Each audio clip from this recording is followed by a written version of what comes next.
and starting recording also. Okay, so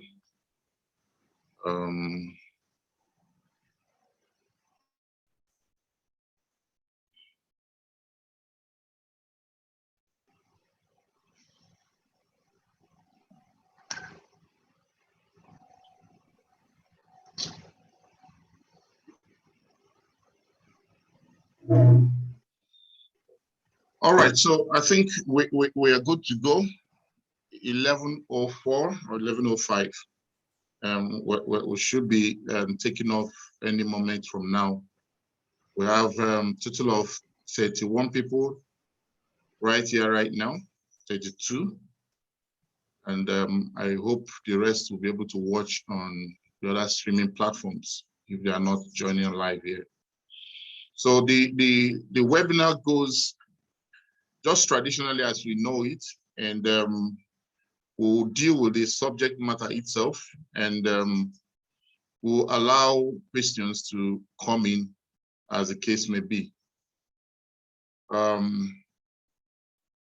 So once again, good morning and welcome, and I thank every one of you for joining today's webinar. So we are discussing about what the implications of the Central Bank of Nigeria's CBDC issuance, something that is expected to be rolled out by next week. In fact, by this time next week, I'm sure many of us would have had a taste of the CBDC itself.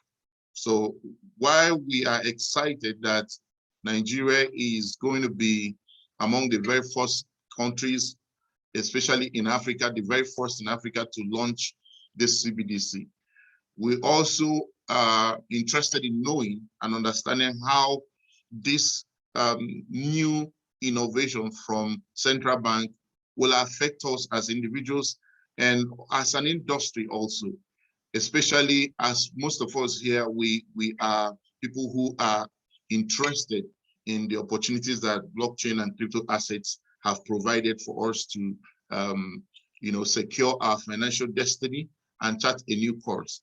I remember a quote from Jack, the Twitter founder, and he said that Bitcoin is the reason why he has career today. And I think that for most of us who have found this industry as a huge opportunity to change our story and impact life, I believe also that Bitcoin is also the reason why we have a career today. Okay, so we will start by probably taking some type of explanation of what CBDCs are. I know that this subject has been almost, if I use the word overflogged, I will not be too far away from the truth. There has been several discussions, several fora and forums where we have been able to discuss CBDCs and what they are, plus what the CBN CBDC looks like and all that. So even though it will not be overflogging to still touch on them, remember that we are now speaking from an industry's perspective. We are talking from the perspective of people who are already in the crypto economy. And because we're in the crypto economy, we have peculiar issues that we want to deal with in the in this webinar today. So I will invite our panelists to introduce yourselves one after the other, and we will start taking that question and answer from there as we move. So I would like to invite His Highness Chief Olutoyin Justice Oloniteru, a very good friend and a committed participant in this ecosystem, and indeed a strong pillar of support to what we have been doing in the ecosystem. Please, Mr. Toyin, can you unmute yourself, take a minute or two to just give us your introduction and a brief, very, very brief. I know your CV is piles of books, so but just give us 2 minutes intro of your good self, sir. Go ahead, sir. Okay, thank you very much. It's my pleasure to be here as we advance the course of development of the blockchain and crypto space, and especially now that we are going to the applied aspect of the crypto economy. I am Oluto a blockchain and a crypto expert, a mathematician and a crypto economist with experience in both the private sectors and the public sector and the non-governmental sectors in Nigeria. Former Director General, ICT Government of Ekiti State, members of the ICT expert group for the ICT and cybercrime, Senate committee on that, and members of the National Council of Communication and Digital Economy, which I'll be participating actively on. I'm an entrepreneur and a scholar, and as an entrepreneur, the founder, and the executive chairman of Digital Extra Limited, and the founder of the blockchain, Digital Extra Blockchain Innovation Hub and Laboratory. I'm also the founder of and the president of Crypto Economy Institute of Africa, and the co-founder of Spindler Cyber Law Center, and also a member of the board of directors of the International Center for Emerging Technology, Federal University of Technology, MENA, and the chief architect, strategist of the blockchain. So the whole idea is to bring this experience to ensure that Nigeria is not left behind, and that in fact we're in leading position, in this crypto space. And as we can see now, our CBN is becoming one of the first central banks in Nigeria to central banks in the whole world to launch a central bank digital currency. So I would like to stop at that, and in the course of the webinar, we'll talk more. Thank you very much for the opportunity. All right, thank you, His Royal Highness, and we appreciate your presence here.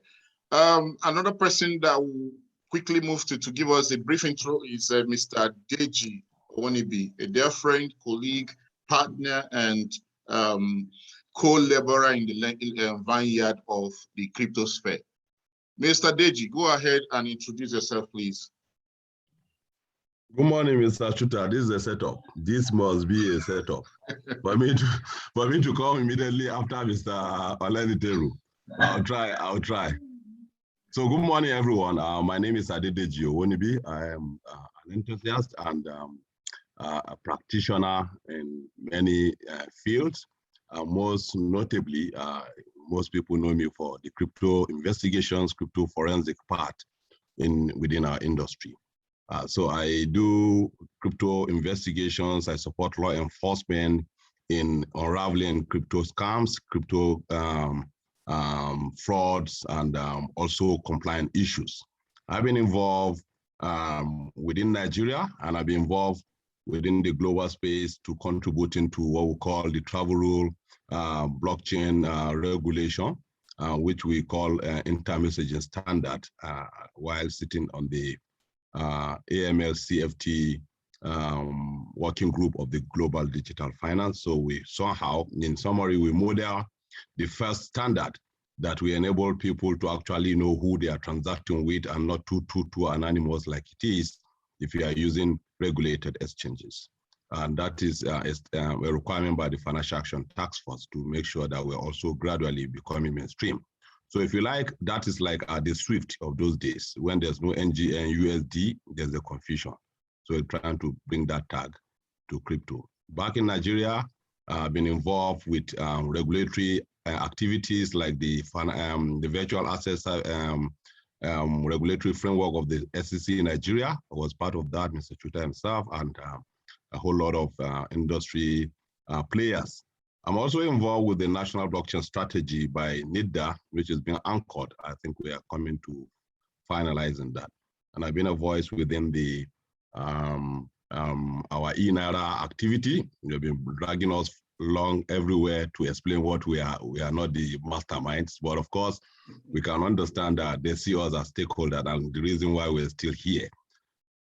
Finally, I am a founder of the first blockchain hub in the country. We believe we should move from trading Bitcoin and say we are the highest traders to actually designing and producing solutions that will also liberate us to also champion that we're among that. So that's the summary. I'm glad to be here, and thank you very much for the.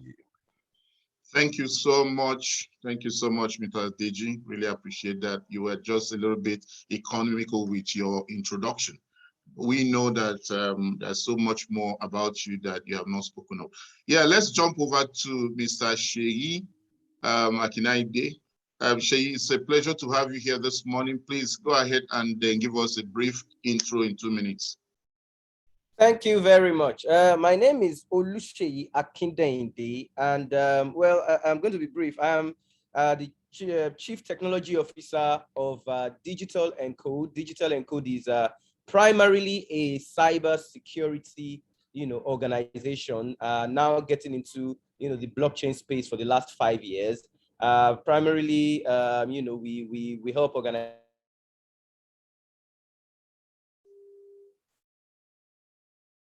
ISO, and then we are also the technical partners to the central bank on electronic fraud in Nigeria. So there's a forum called the Nigerian Electronic Fraud Forum, instituted by the Banking and Payment Systems Division of Central Bank. So we act as technical partners to them. And lastly, we're also I'm personally on the blockchain working committee of the central bank. That's the blockchain adoption working committee, which was set up by the Banking and Payment Systems in 2017. So we essentially came up with the a framework for the adoption of blockchain technology in Nigeria. We also serve as consultants to the central bank on anything blockchain related. So that's by way of a brief introduction. I'm sure that as we go on, probably a lot more will come out. Thank you very much. Brilliant, sir. Brilliant. Thanks for joining us today, Mr. Sheyi. Yeah, we jump over to my lawyer friend, Barrister Kwe Barino. Fantastic young chap. I call him the man in whom we have great expectations for this space. Kwe, can you go ahead and briefly introduce yourself?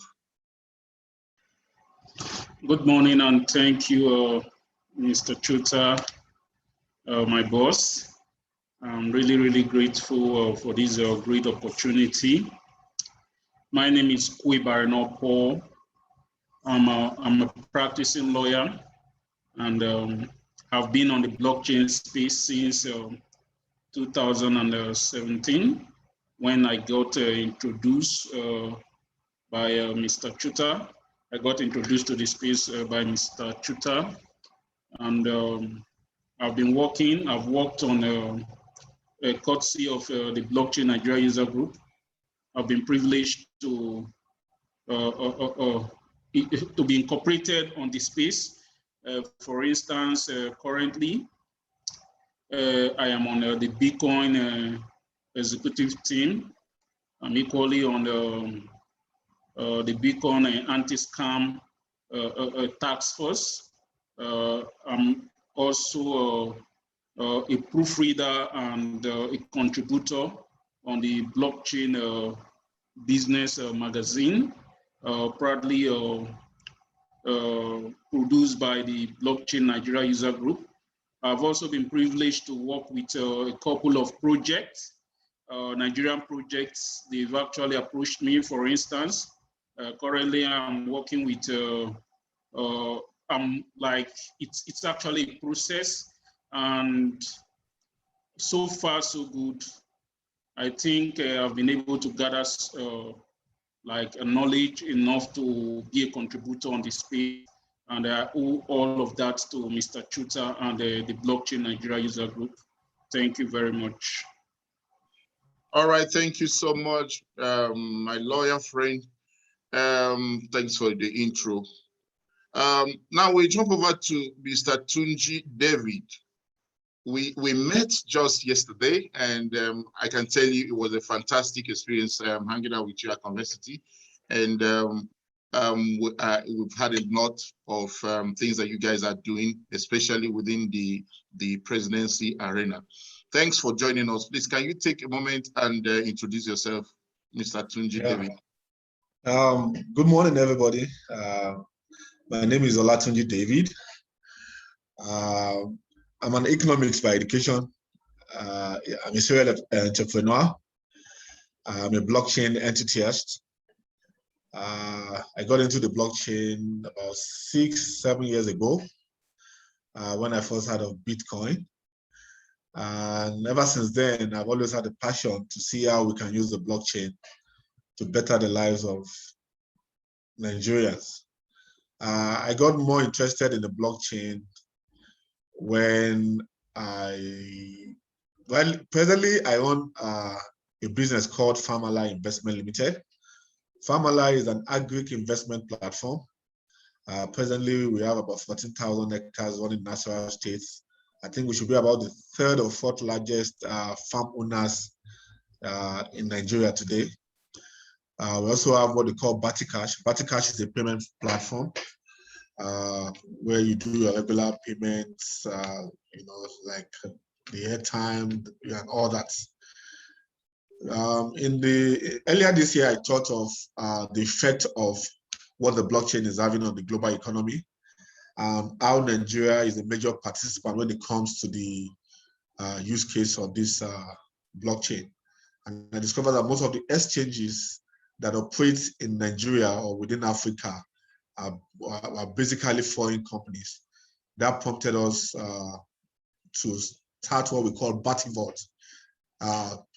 Presumably going to be the first crypto exchange, in Nigeria. I know there are some, but why we say first, because working with the likes of Mr. Cbdc and Mr. Chuta here, who have always encouraged us to own our own solutions. I think I had a different opinion when it comes to building an exchange. So basically, that's what I do. I'm a serial entrepreneur. Basically, most of my businesses are centered around the blockchain. And in the course of the discourse, we'll get to know more about what we do. Thank you very much. All right, thank you so much, Mr. Tunji. Alexander Anago, probably because I didn't have your email address, I couldn't send you a specific invite to join the panelists, but you've been given the opportunity to, or the privilege to speak and introduce yourself. Alex, go ahead. Okay, good morning, everyone. So it's afternoon here where I am. Can you hear me? Yes, we can hear you. Yes. Go ahead. Okay, thank you so much. Like quite some friends here, like Sheyi is a friend, Truth has been a friend. I've been part of the blockchain Nigerian network for some years. I was shocked when Chuka was asking me if I was a member. I was like, yes, I've been there. I was doing research purely on the research side for how blockchain can be used for certain products. I'm actually here in the UAE with a research work on storage. How to do storage digital archiving using blockchain. So I've been in the space of information system and security, just similar to what Digital Code is doing. I was we do into data securities.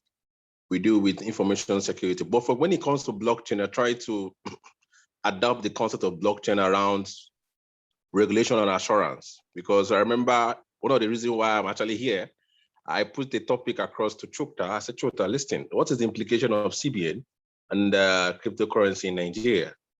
We need to talk about it because I see that how do we need to derive the values? So I don't want to say much. So for me, I'm a member of the advisory board, Fuji Trust in the US, also executive council member and Institute of Information Management, where we do research on digital archiving or using blockchain. So that is pretty what I would say much about myself. So when we continue, we can know more about me. Thank you so much. And I want to appreciate the intellect in the panelists. It's a great one. The Honorable that is here, thank you so much. And thank you, Chuta, so much for the time, for the invite. All right, thank you. So ladies and gentlemen, you can see that we have people who are more than capable of delivering content on this subject that will help us to understand very much of what this entire thing is going to be doing to our lives in the next few weeks. Okay, so without wasting much time, let's get into this big discussion today. So I will first of all jump to Mr. Sheyi and ask him a question, because I was reading something that you posted on LinkedIn a few days ago. And, you know, this debate on whether CBDCs are cryptocurrencies. I want us to start our discussions right from there, instead of doing a definition of what CBDCs are. I believe everyone here knows what CBDCs are. So, but one thing that we have not had a clear understanding, and for the sake of those who do not really know, what is the key difference between CBDCs and cryptocurrencies? So Shay, I want you to start from here this morning. Thank you, Shay. All right. Thank you very, very, very much.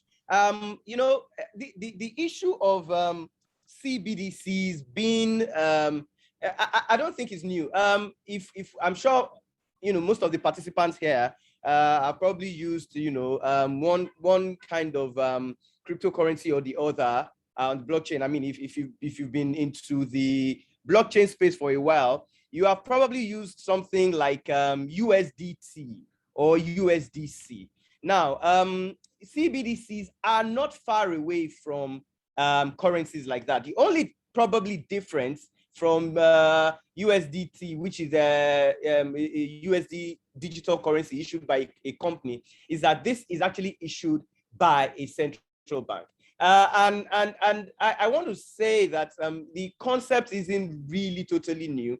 And I think that CBDCs are, they are not so different from our cash that we currently use. It's still going to be cash. It's still going to be regulated. It's still going to be, it's a bit different from the ethos of what real cryptocurrencies are meant to do. The CBDCs are going to be, I mean, like when you speak to Central Bank of Nigeria, sometimes you wonder why what they're doing isn't even issued on a regular database. I mean, if you look at the documentation that was issued by the Central Bank themselves, what they gave out was something that I felt could even have been implemented on a centralized database. It just goes, I mean, it's just a central entity that is going to be controlled by central bank. And the key difference is that the e-Naira, as they have said, is going to be a liability on central bank. So it's a bit like just sort of like replacing the cash that we have now with the digital version of that instrument. And now they've tried to leverage the, you know, technology. I mean, and when you talk about blockchain, if you're talking about blockchain, the traditional blockchain that we know is supposed to be Bitcoin, for instance, is its own, you know, sovereign entity. I mean, it has a network effect. It's not issued. We all know the cap. CBDCs are going to be minted and destroyed. I mean, I was asking them, okay, so can I have my account frozen? Can I?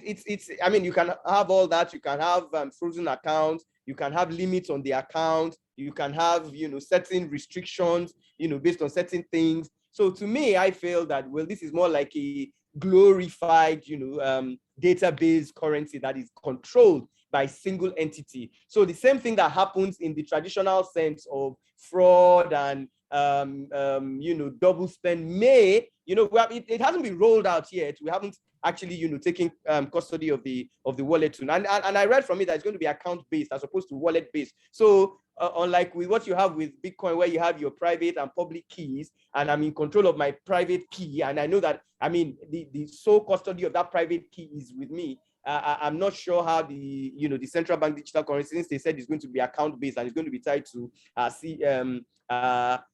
you know, BVN. So I think, you know, the way I'm looking at the CBDC implementation is more like looking at a central, you know, central bank serving as a custodian, like an exchange, you know, if you may. So that's the way, you know, that's why I said, is this really going to be a cryptocurrency in the way that we know cryptocurrency, or they're just trying to, you know, use some kind of distributed, a central distributed ledger, you know, to distribute this currency. So that's my position on that for now. All right, thank you, Shay. Really appreciate that. Okay, so many of us were coming from the background of crypto asset holding.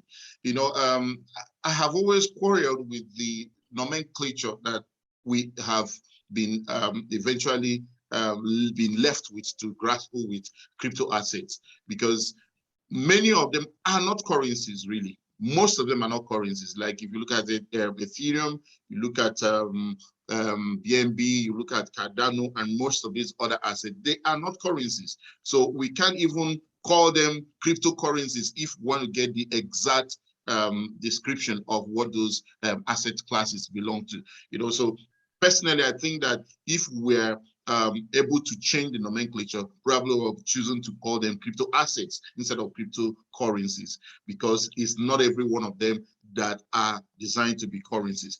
Now, one key element of cryptocurrencies is the, now I'm going back to that wrong nomenclature. One key element is the fact that we can speculate them and profit from their upward price increase. Okay, and that's a key element for cryptocurrency, and that's why most of us get involved with it. It's not just because of the fact that we can use them as a payment tool, basically for speculation. Now, Mr. Toyin, he's already handed, sorry, Chief Toyin. I want to ask you, holding e-Naira definitely portends no speculative idea. But do you think that if situations were to reverse and the economy begins to pick up and you start holding Naira at this point and Naira begins to gain value and move from where it is at 570 maybe to 470 in the near future, will you think that that holding of Naira as a crypto asset or as CBDC, let me just go back to the nomenclature, as CBDC, would you think that to an average cryptocurrency holder, that would make some kind of sense to him in comparison with what he normally experiences with crypto assets? Chief Toyin. Thank you very much. But I think that for us to even be able to talk about that and answer the questions, there is a whole lot of things that need to be made clear to people, you know, as you are talking about this crypto space. This is very important because the last speaker and panelists, you know, made some points, and some of which he himself, the way I've seen it, is not very clear about the way, you know, and the objectives and the goals of these things, you know, in that order. The first thing is for people to be able to know why a cryptocurrency is different from the one that government is issuing. They can use the same technology, but we must first of all understand that the technology both of them can use, which is blockchain or crypto technology, but once there is a fiat backing it, then you have to understand now that we are into a space that is becoming more complex. It means we are talking about a fiat cryptocurrency. Whether the cryptocurrency is centralized or decentralized, it's a completely different issue, because we have to deal with the issue as is. Take, for example, now, some ordinary people might say we don't want this cryptocurrency, whether it is regarded as a crypto asset or not, or a cryptocurrency, that we don't want it. We cannot say that to the e-Naira, because once it is backed up by law, by regulation, if you are owing me, if I'm owing you and I want to pay you in e-Naira, you cannot say no. Because if you say no, you can go to court, you go to jail. That it is a fiat cryptocurrency. So you must begin to understand that the development of this thing is bringing a whole lot of issues. Because when you are talking about holding it now as a crypto asset or not, that is not even the issue, because at the issue, it is money, it is a cryptocurrency, it is a currency. Being a currency, it means all that the current Naira can do, it will be able to do it. Then we can look at all the other issues there. Then from what my last panelist talked about, you must be able to differentiate the Naira from the electronic money that we have before, because the traditional Naira, which I refer to as e-Naira, because this is e-Naira now, and the other one is, what we are using currently is T-Naira. In the case of the T-Naira, you also have electronic version of it. So they cannot be classified as the same. In the case of the traditional Naira, whether E or the paper one, there's a whole lot of things that happen in that space, which is going to be different from this. In that very one, you can keep it to your account. In this very one, you have to be in a wallet. So there's no way cryptography will not be involved in the case of the e-Naira. And if that is it, then they are different with other standard differentiation. Once you understand that differentiation, it means that probably in the next few years from now, maybe 5 years, because there will still be a lot of development on it, to say that can there be consensus? What kind of algorithm will back it, the INERA up? Will it be mined by people that are having it by Nigerians? You know, we have huge population. Why Bitcoin, for example, can be mined by different people who is interested all over the world? Is it that INERA will be mined by Nigerians that have those wallets, or people that have a Nigeria that crypto? So many things we see evolve. Even CBN said that is bringing in, we not know how this thing is going to evolve, but it's starting this phase. So what I'm saying, in other words, yes, some people might keep it as a crypto asset for variety of reasons. One of which is that if we look at our normal naira, some people can decide to go and print fake naira, and it's still, before you dictate it, it's still part of what is inside the economy. But in the case of the INERA, it will be different, because you cannot go now and print the INERA. The network, the cryptographic network, will allow us to be able to dictate that this is fake and this and that and all this kind of something.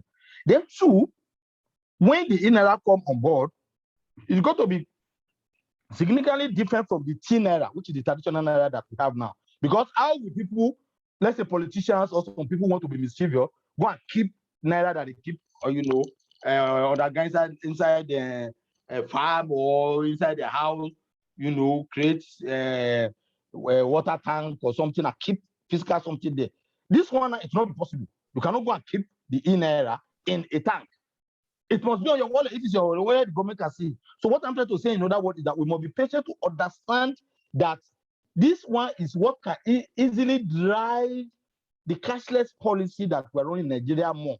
And it will have a spillover effect. But that spillover effect, we must be patient to understand clearly how the spillover effect will work invariably. Because if, for example, we win the crypto generation now, children that are primary school, secondary school, 10, 15 years time, begin to use more of the INERA, then it might change the paradigm. Many of the things that brings about the devaluations or whatever of the Naira today, because so many things are involved in it, might be substantially different. You might keep it as an asset, but it is meant to be used as money that fulfill all the criteria of money for buying, selling, transferring, and all those kind of something. And even the restrictions that are put on it can change through regulatory means here and there, or in one way or the other. So what I'm trying to say is that at this juncture, when they roll it out, even the CBN itself is going to be facing a lot of difficulties in starting initial value problems. But as this thing gets corrected, then it is going to be a form of cryptocurrency, which is backed up by law. So it is a fiat cryptocurrency. It is a cryptocurrency, but a fiat cryptocurrency, which is different from the non-fiat one because it's not backed up by sovereign authority. And both of them will coexist, just like today, the way we have our postal service, which you can still go there to send your mail and all those kind of things, including checking it, tracking it online, and our Gmail, Yahoo, and all the other mails. And you can say that both of them are big. So I would like to stop there at this particular point in time to say that it can be used as an asset, but it is designed to be money for payment purposes. Thank you. All right, thank you so much, Chief. I appreciate that. In fact, you helped us to bring out some of the value chain that the INERA is actually supposed to be helping us to solve, because you brought out counterfeiting. We didn't really, we have not really looked at that fact because it will reduce counterfeiting. Secondly, of course, we know that it will also reduce looting and money laundering. Brilliant, sir. Thank you for that. And I'll jump over to Mr. Adedeji, and taking it up from there, I know that you also have your opinion about what this INERA project is actually supposed to be doing as it's being launched right now. Okay, so from a very broad perspective, can you just let us have your opinion about this entire concept of INERA and how it relates to cryptocurrency generally? Do you think we are doing this at the right time? Do you think we are doing it the right way? Do you think that as an industry where you're playing, do you think that it's going to have any effect in that industry? Let's start from there, sir. Thank you very much, Mr. Shooter. You see, this concept of INERA is something that the whole central banks around the globe woke up to and decided the way the cryptocurrency adoption is going, and is going to just unseat that monetary control by countries, and therefore something has to be done. So IMF, World Bank, Bank of International Settlement, they all came up, it became a very serious thing. Regional Central Bank, ECB, mentioned them. It has been a research issue for a long time. And the singular thing is that nobody waits to see that you're going to be cut down, except a tree. You want to respond. And so justifiably so, the central banks are doing what they're doing. But the idea is for Nigeria's fast move into this terrain is a kind of a thing of concern for us based on their response to crypto, to all that, and the approach we've seen over a couple of months ago. Yes, this has been rolled out where the crypto community carried along. The answer may probably be yes and no. Ceremoniously, yes, we've been carried along so that we can get the explanation, because I see it that most of the time they just ambush us. You know, they send an invitation to you, they have a discussion, and 1 hour they close. And you can see that the presentation by the central bank director in charge of this project mentioned they consulted us. And I don't see that as consultation, I just, telling us what they want to do. And like I mentioned 2 days ago in the panel we had with the central bank people and also the committee of e-business bank heads in Abuja, I did mention that, look, this looks like a project that is rushed.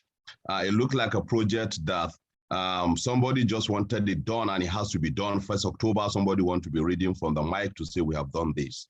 But looking at the holistic thing and the impact to our industry, I don't see it much. We had a similar session at the Convexity Hub at the Clubhouse where we asked, if INARA is rolled out, will you use it? Do you see it as a utility that you have to just use? And the young people who I call the crypto natives all said in the poll we rolled out that, look, they are not going to use it. Even if the government's forced that you have to use it, they just shut it. So when it comes to the wallet, they just buy their crypto and move on. And that's a right. I remember Mr. Tony was talking about being illegal if you want to pay somebody with it and they say it's not accepting. It's happening today. Most schools that we know, and they are very open in Abuja, tell you they don't collect Naira. Nobody arrested them. They're collecting dollars because everybody have a right to preserve his own wealth. And if you have a money that is becoming shitty, and is just dropping anyhow, and you have the right not to. And if you check it, it mirrors the whole thing. Nothing is different from the Naira. For me, I was saying, in fact, it aids these guys more to even enrich their political friends, because we don't know which number. If you can't mint Bitcoin, for instance, we know is going systematically until 2140. But these guys behind the scene, because it's also some delegated, just a very small selected group that will be approving and with their ledger, what do you call, hyperledger fabric, just few people will approve. So meaning their political friends, they will mint into their wallet and they just keep spending while we're holding the shit in our hands. So there's a lot of things, that are not open. Yes, there are things it will help. I had a training with the ESCC cyber crime unit in Lagos. And while I was there, a fellow was arrested with a lot of dollars that are fake. So that will check it. A lot of Naira also that are fake, 1,000 that are completely fake. And they have the printing machine somewhere in Lagos.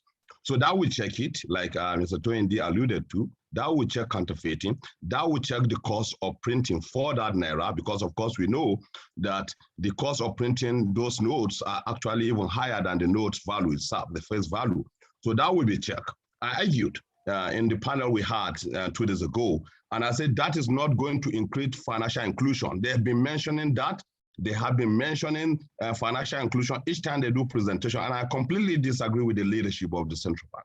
And I said this is not going to address financial inclusion in any way, because of course today we have the mobile wallets in all those villages. We have the also mobile banking platform in those places. We have the agency banking in those villages. Why are they failing today? Because we have to address the fundamental questions and not just bringing in one INARA that will all of a sudden do a magic overnight and begin to just transform all the ills we see. My argument was, if these wallets are still not functioning. All the small fintech companies that are going to those places cannot survive. What was the reason? And I had reason to ask one digital innovation guy that is actually into those villages, and he said, look, there's just simply no network, not even network, not to talk of the data itself. And this infrastructure in Naira is not going to fix it. So these villages will still remain cut off, even though they have it in part of their plan that going forward, they are looking at the possibilities of online payment. And so if that happens, maybe that will solve it. But of course, again, I went down to look at the company that is supposed to handle that, to see if they have the capability in all the places. Some other places they have deployed this payment, if they were able to actually roll out those offline payments. So if they're able to do that offline payment in those places, then we say fine, that is possible. So I took a statistic looking at the guys that handle the Bahamas Sand Dollar, and I looked at those that handled the earlier one, which we started around 2017. That's the Uruguay and the Uruguayan Central Bank, which is the e-peso, and all those solutions have none of them is able to actually facilitate offline payments. So that's to tell you that it's not solving the financial inclusion part. The guys that handle the Eastern Caribbean Currency Union, which is a union of 8 countries, which is this bit that we actually go to romance now to bring our e-Naira, they don't have that solution too. And I also was concerned that, okay, if you are making justification that these guys have been experienced working on 8 central banks. Of course, it's just a number. 8 central banks are a union like our ECOWAS, and they are also within all this Eastern Caribbean currency unit. And putting all these countries together, they are just 1.4 million population, for goodness sake. Those are the guys we want to hand over this project to. And the issue of the offline payments is completely not part of the solution they are giving those guys that have even started long ago. So therefore, it's not going to solve any financial inclusion. And I think I asked one singular question when they ambush us to say we're inviting industry people to come. And I asked singular question, how do you combine and how do you try to reconcile the nexus of that liberty and the privacy issues for individuals to actually spend their Naira with this clear anonymity like the Naira do have now? Because of course the Naira, when I have it now, you don't know what I buy with it and all those issues. The cash itself have those anonymity. Do you guarantee something similar? Or you're going to be using that? Because China did say, we do not guarantee any anonymity. We don't also guarantee privacy. Of course, we understand which angle. They are a communist country. Of course, they are authoritarian. And it's not the same with the democracy that we practice in Nigeria. So at which point do you reconcile the nexus of not hiding behind anti-money laundering, terror financing, and also begin to censor your citizens on what they buy, what not they buy, and all those things they want to do with their money, will begin to shut them down.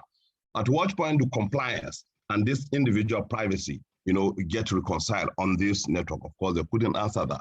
And they also talked about international remittance, for instance. And I said, okay, do people outside Nigeria, are they able to open this wallet? And the answer is obviously just no, because it is account-based, meaning you have to hold account in Nigeria before you can open. So there's a lot of complexity that we're seeing.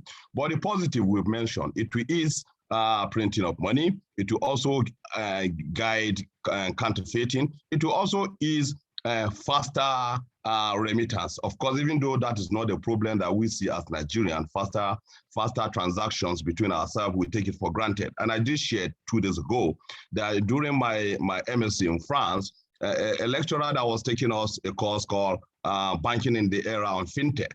When he was itemizing the sophisticated countries around the world, I was glad for once to be a Nigerian, because I found that Nigeria is actually very fast to actually settle payments.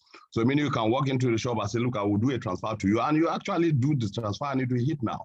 And in France, they don't see that. It's only available to the bourgeois and some high-class people, but you transfer money, you have to wait for some time, maybe a day or maybe 8 hours before the person gets it. But here already, so it doesn't look like it's a problem that we see. But of course, it's good. It's not a minus that we're part of the people. Let's learn. Let's make the mistake. Let's move. but it's not actually changing anything for us within the crypto space, and it's not actually bringing anything super. For me, while I was telling the AGMs and those guys were having panel with that, look, you bankers are actually going to be the people that will take the hit. Today, our liabilities sit with your branches. You know, I possibly will be the customer of EcoBank or GT Bank or Zenny Bank or all those banks. But all of a sudden, I wake up my wallet and my liability is hosted with the central bank directly. Then there's a capital flight because I rather maintain central bank as my banker than you. And that is what is going to happen. So depletion of their interest rate, the collections they make, and also ultimately the sack of staffs will happen with this if this has to continue. But I understand the central bank said they will be able to open their wallets later. But for now, that is the immediate thing that I'm seeing. I think I want to use the space for that. All right, thank you so much. That's a mouthful. That's a mouthful indeed. And we're recording this, and we'll take time to transcribe most of the information that is dropping down here. Now, I jump over to Mr. Tunji. You're passionate about the ecosystem and how some of these initiatives will affect them. Don't forget that this is the reason why we are here. We don't want to repeat or re-echo most of the discussions that we have had in several fora. So right now, Mr. Tunji, how do you think the CBDC will affect privately issued cryptocurrencies like Bitcoin, Ethereum, and its use, trade, and application within Nigeria as a jurisdictional location? Mr. Tunji David?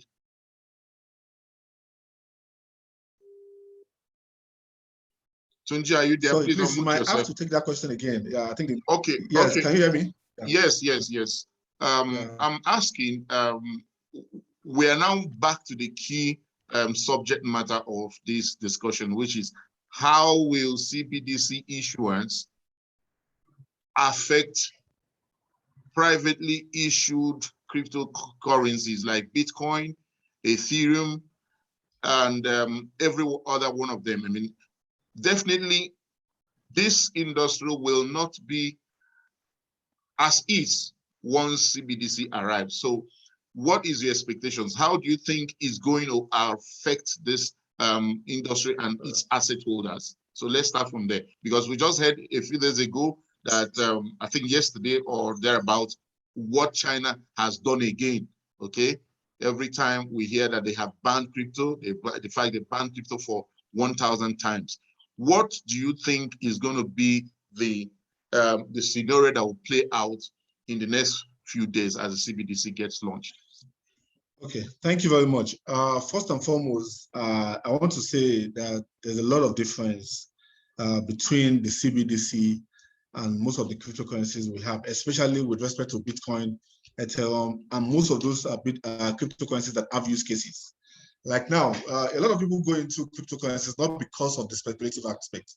Now, we know why Ethereum was founded. Ethereum came after, in fact, let's even start what brought about Bitcoin. Somebody sat somewhere called Satoshi Nakamoto, felt that the global economic meltdown that happened around 2007, 2008 was as a result of government mismanagement of people's funds. Government was printing money, the US dollar was being printed, so much debt accumulated because of the wars going around in the world, and a lot of loans were unable to be met, loans were not being paid, and houses were, the real estate sector was collapsing and all that. And somebody felt, well, how do we remove the government control from manipulating our financial strength? And somebody came up with this cryptography about Bitcoin. And if we have a currency that cannot be manipulated, we cannot have a maximum amount of, then I think that will be able to curtail to an extent the inflation that goes around the world. And we had Bitcoin. So Bitcoin came, a lot of people still,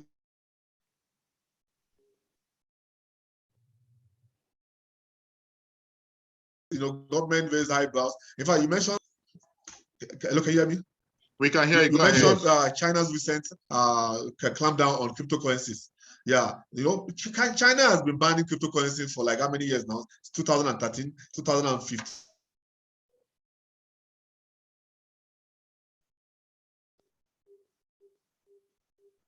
Tunji, are you there?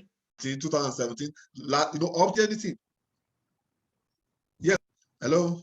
Yeah, we lost you a bit, but go ahead. Okay.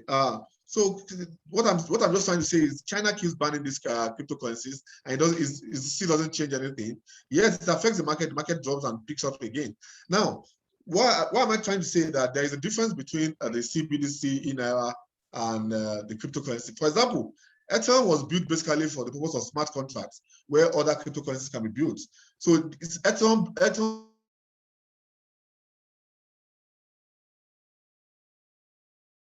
blockchain itself has a whole lot of can you hear me? We can hear you, but Yes. your network is actually a challenge, but go ahead. Yeah, sorry. Yeah, so Ethereum itself has a lot of use cases for the smart contract, decentralized apps and all that. We also have, for example, Flow. Flow is for NFTs. Those are coins that have the inner, what we say the inner is for. The inner is basically for spending. When you talk of veracity, veracity is for proof of view, for those who do video games and all that. These are coins, or will I call it cryptocurrencies, that have real use cases. Or do we want to talk about CRO, crypto.com, that have real use cases of payments? I think they're about the only crypto exchange around the world that has a lot of, what will I call it, licensing.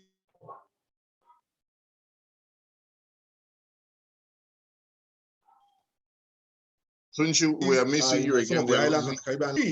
Mr. Deji said, oh, okay. For me, Mr. Can I go on? I think the internet is kind of, maybe it's kind of windy here. Yeah. So Mr. Deji said something.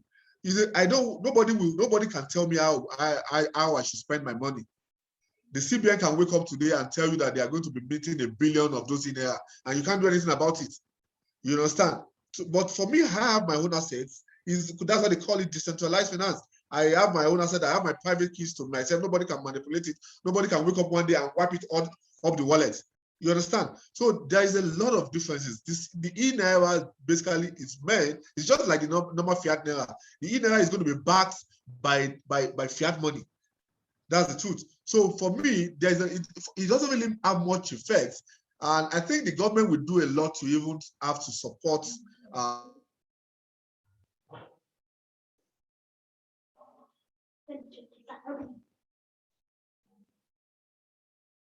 Tunchi, we lost you again. The blockchain industry, vis-a-vis Bitcoin and government saying recently. Go on. Yeah. Just round up now. Round up. So okay. That, I had the CBN governor saying recently in a tabloid that the Ether is better than Bitcoin and other cryptocurrencies. What? There's no reason for comparison. You can't compare the Ether to most of those ones. So for me, I think there's not much effect of the Ether on the cryptocurrencies remain vis-a-vis Bitcoin and Ethereum, and that's my humble take. All right, thank you, Mr.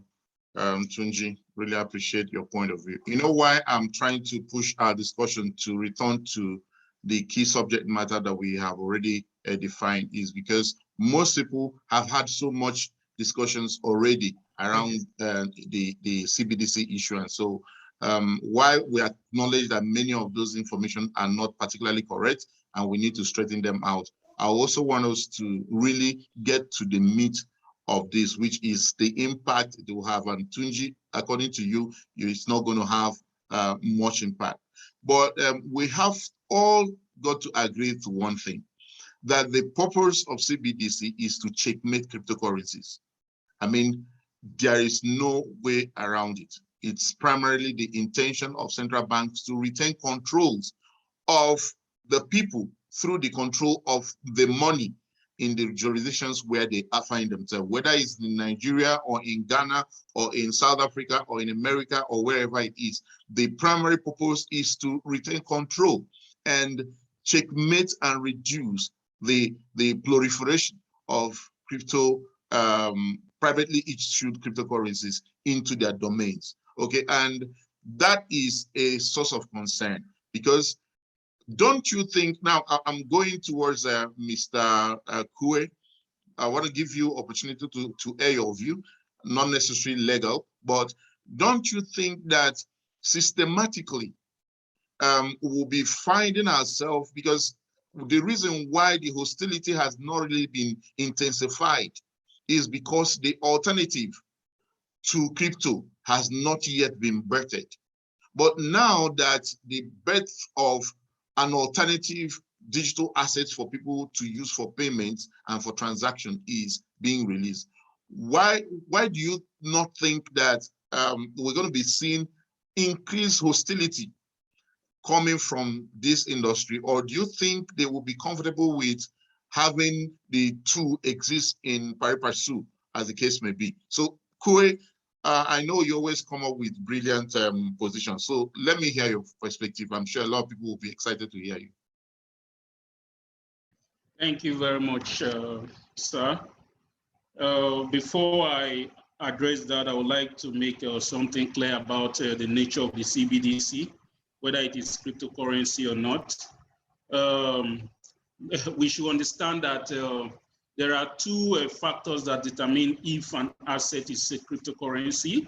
And those two factors is one, the fact that whether the asset is built to operate or to run on the blockchain, and two, if it is cryptographically recorded and protected. And definitely, what we have to admit at this point is that the crypto asset space, because I think that's the best word, the crypto asset space is actually expanding.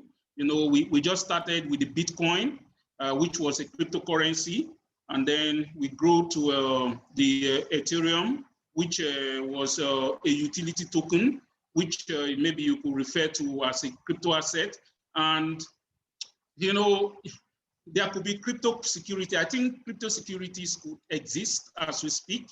Like maybe companies have started issuing their shares in a cryptocurrency, in crypto format. You know, all those, they actually fall under crypto asset. Let's not use the word cryptocurrency. They are actually different. Asset class, if I should use that word, asset class on the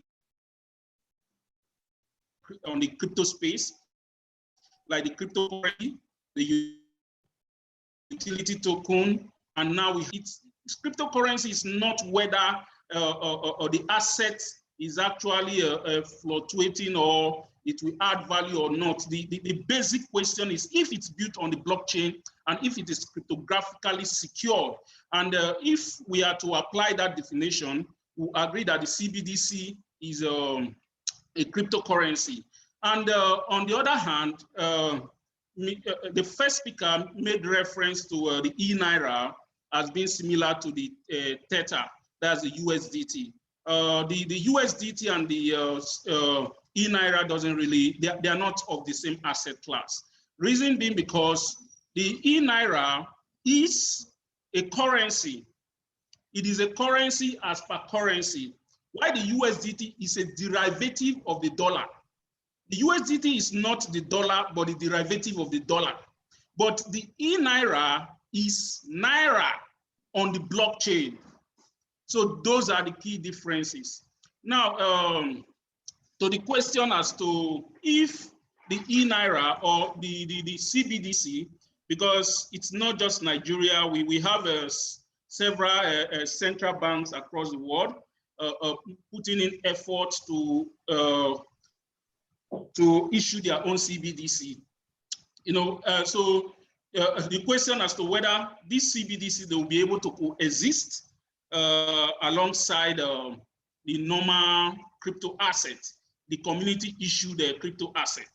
The truth is that they can coexist. They can coexist. That's very, very possible. In fact, the fact that the Naira is now on the blockchain network would have even made it very, very easy for the crypto space in Nigeria to grow. However, like it is clear on the paper, the presentation, the e-Naira presentation, the e-Naira will be like access to use the e-Naira with access to crypto-based businesses in Nigeria. And that will include the e-Naira as well. So these two asset class can actually coexist. if the issue of trust is sorted out. Because as at now, the community is suspicious of the government, and the government is not comfortable with the community.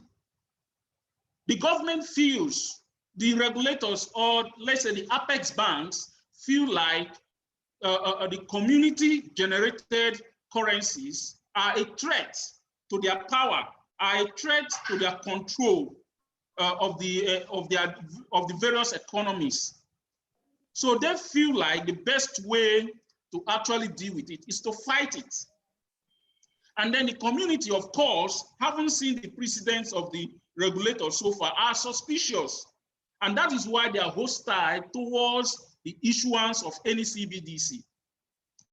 However, the both of them have their advantages and they equally have their disadvantages. And I think they can coexist, perfectly coexist. In fact, it will make the relationship a lot more better and easier.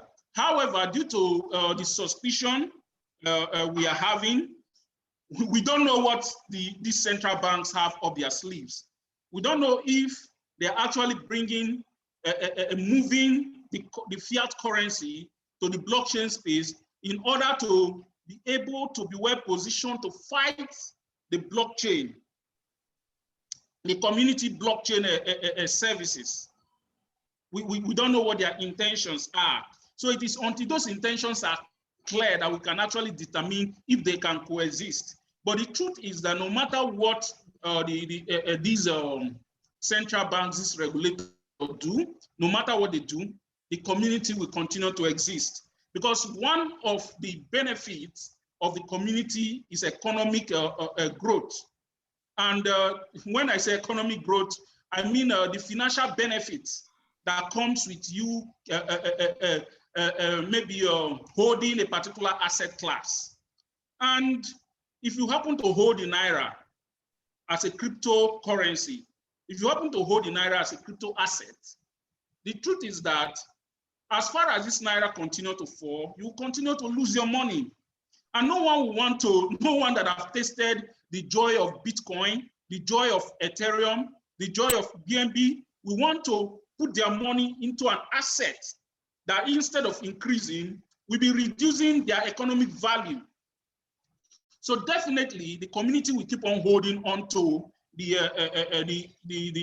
community-based cryptocurrencies, while hoping that the regulator. All right, thank you so much, Kwe. Thank you so much. I know your internet is struggling right now, but you made quite brilliant input there. Now, from the chat box, I can see a chat from Samuel Adonreke, the founder of Innovia Hubs. He says that I feel that fiat is different from CBDCs. According to him, he said the question is to ask is what value is the Naira bringing to the Nigerian economy itself? And he said that it's important to understand that the strength and the competitiveness of the Naira are the one of the coin market exchange when eventually becomes a fiat exchange crypto. I didn't get that last part. I don't think Naira is ever going to come to our crypto exchanges at all, because it has no place in that place at all whatsoever. He says here that certainly, sir, it wasn't a proper consultation. It's just much of a fast decision to come up with a centralized legal tender, which is different from Naira. Some people would eventually have more volume of Naira based on their already rich purse. This isn't proper. Okay, say there isn't a proper ICU and blah, blah, blah, and all that. Okay, so we also have something else from someone. He says, my name is Kolade Sunday. He said Naira will promote the adoption of crypto assets in Nigeria, and banks will be discarded at the long run due to P2P exchanges. Okay, that's your opinion. There's something else. It says Naira. This one is coming from Buko. It says Naira is centralized, identifiable, permissioned, and driven by controllers. why cryptocurrencies are decentralized, anonymous, permissionless, and driven by controllers. Very different. Okay. So this is opinion. So if you have your opinion, 2 ways to express them: can drop them on the chat or raise your hand, and we'll try to get back to you so that you can air your opinion. Remember, it's open mic, even though we have panelists and discussant. Everyone else is also allowed to speak and air his view if he so has any. Now I'll jump over to Mr. Shea. Are you still there? I'm sure you are. Now, oh, definitely. Let's do a little bit of technicality. The central bank is definitely partnering with commercial banks to run the infrastructure. I don't know if they are going to have a centralized node operation environment, or for banks to be active participants, they will have to run their own nodes, since they will be permissioned by central bank to do so. Now, one of the challenges that we've had is that CBDC issuance by central bank will at some point begin to render commercial banks redundant. And if care is not taken, many of them will fold up, and of course we dread the loss of jobs. Because when they say the e-Naira is going to reduce transaction fees, e-Naira is going to speed up transaction and all that, which we're already seeing in our payment system to some extent. When we begin to see reduction in transaction fees from the transactions that we made, which is basically the core income generating aspect that commercial banks have in place, because each time I make a payment, I see all the deductions that go with them. And even those who receive it also get some deductions.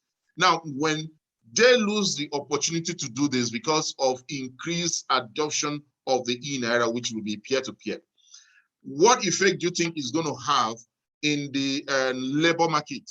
Because nobody wants to have staff that are no more doing anything, or you don't want to have an overhead that is too much for you based on your income. What will you think will happen to commercial banks with the coming of e-Naira? Because it's really very important. We are looking at the pros and cons and how it's going to affect every one of us. Maybe someone here, his father or his brother or his mother works in a bank, and this thing is coming.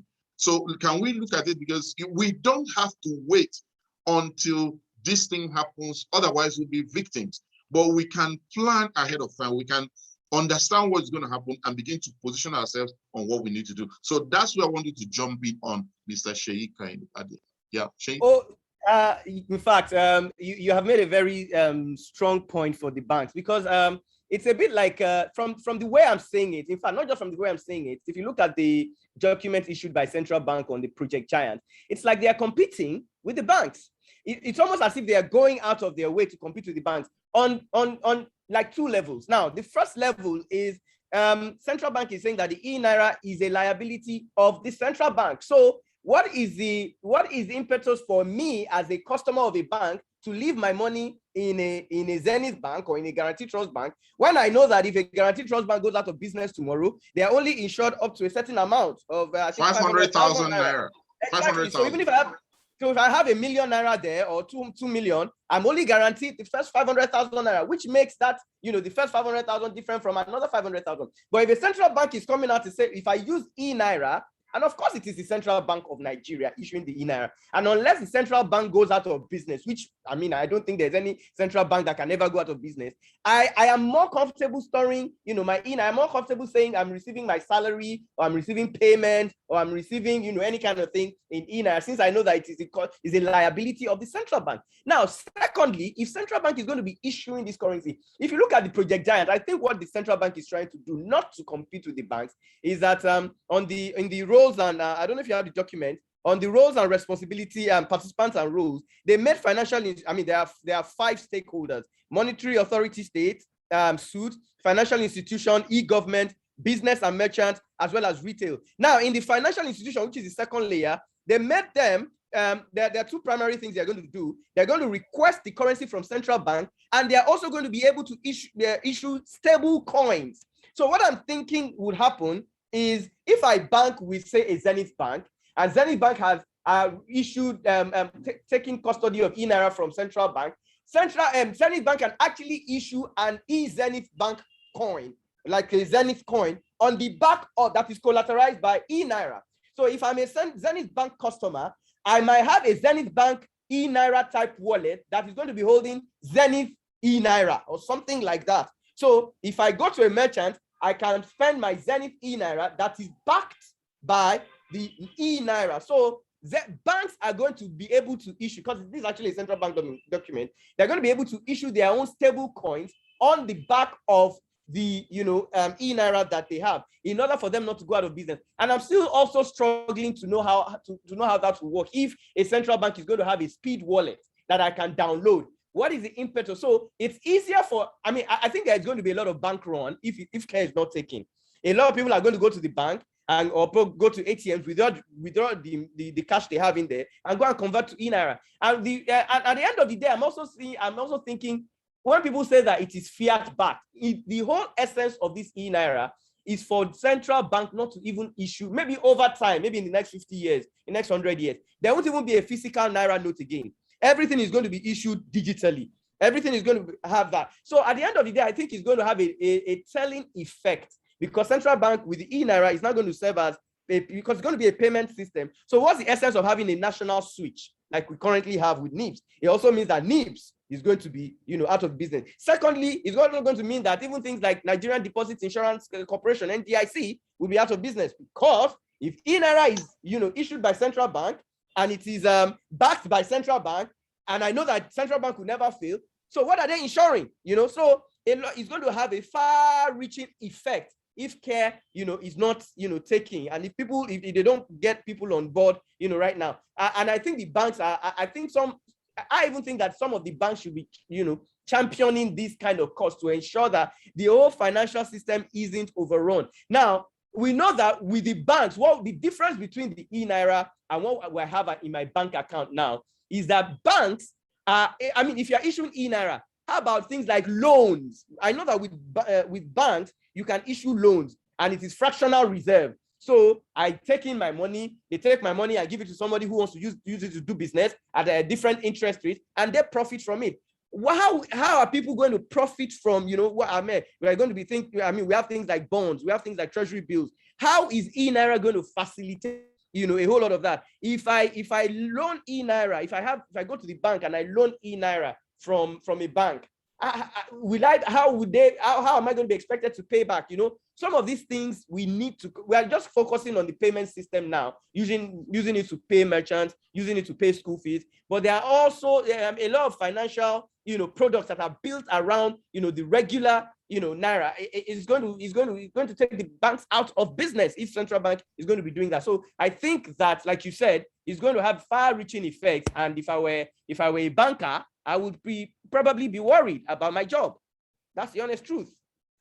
Thank you, Shay. Thank you so much, Shay. I really appreciate that. Bank runs. I think in one of the presentations that we made with the technical committee, we outlined the fear that, okay, this thing, there's so much about it. So we're not really looking at the far-reaching effect the way we're supposed to look at it. I see a hand up from Kadri. Kadri, are you there? Before I jump to the next discussant, can you unmute yourself and let's hear your opinion? Kadri. Kadri is the one who runs the Tech Tiger portal. He's a tech reporter, and she does great things in the ecosystem. Kadri, are you there? Unmute yourself and talk, please.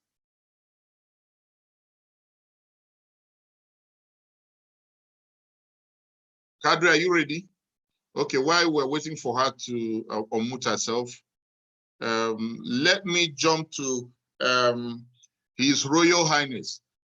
Please, I always appreciate your perspective, Chief, and I'll also ask that you also limit it to 3 minutes.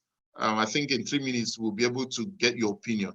Now, what are your concerns and reservations generally on the e-Naira project?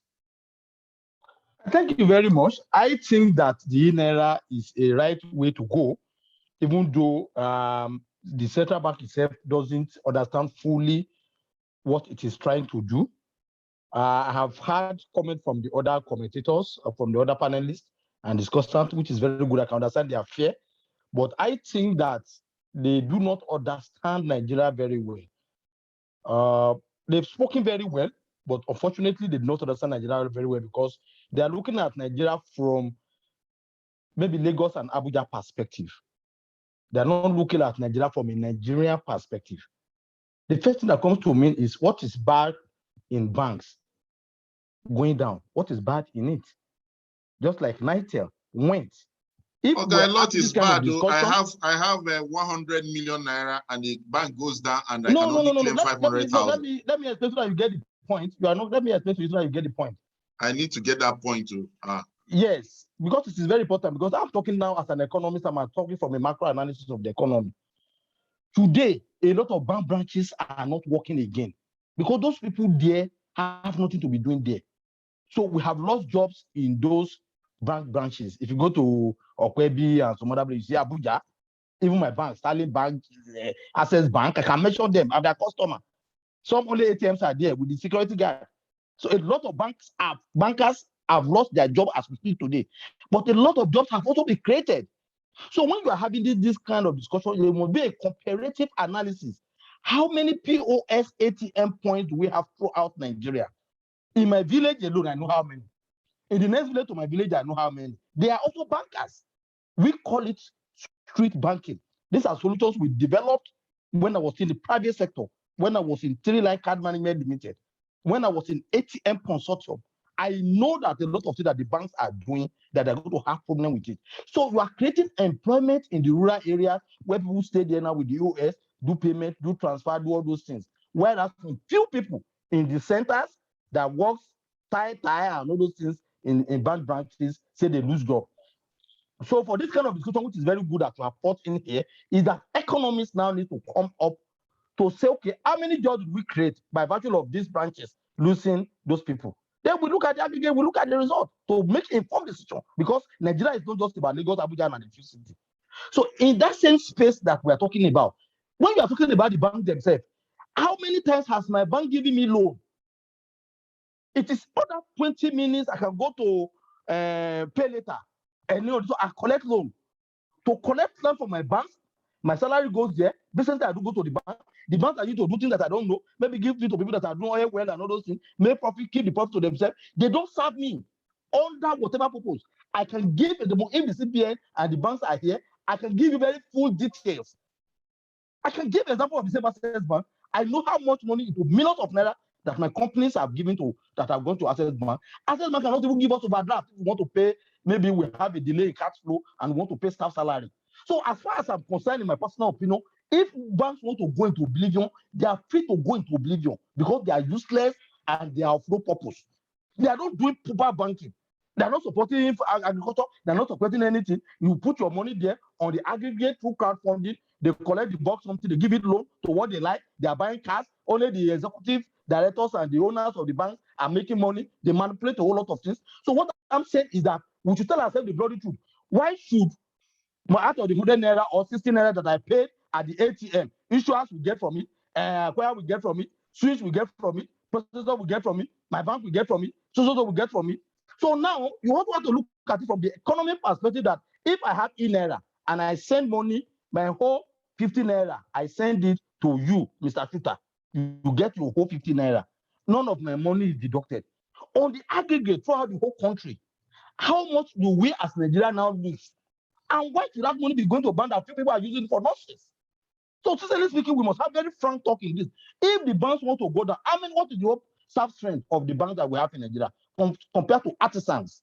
So they are using our money on aggregate to say this service, this deduction, and there's no negotiation with us.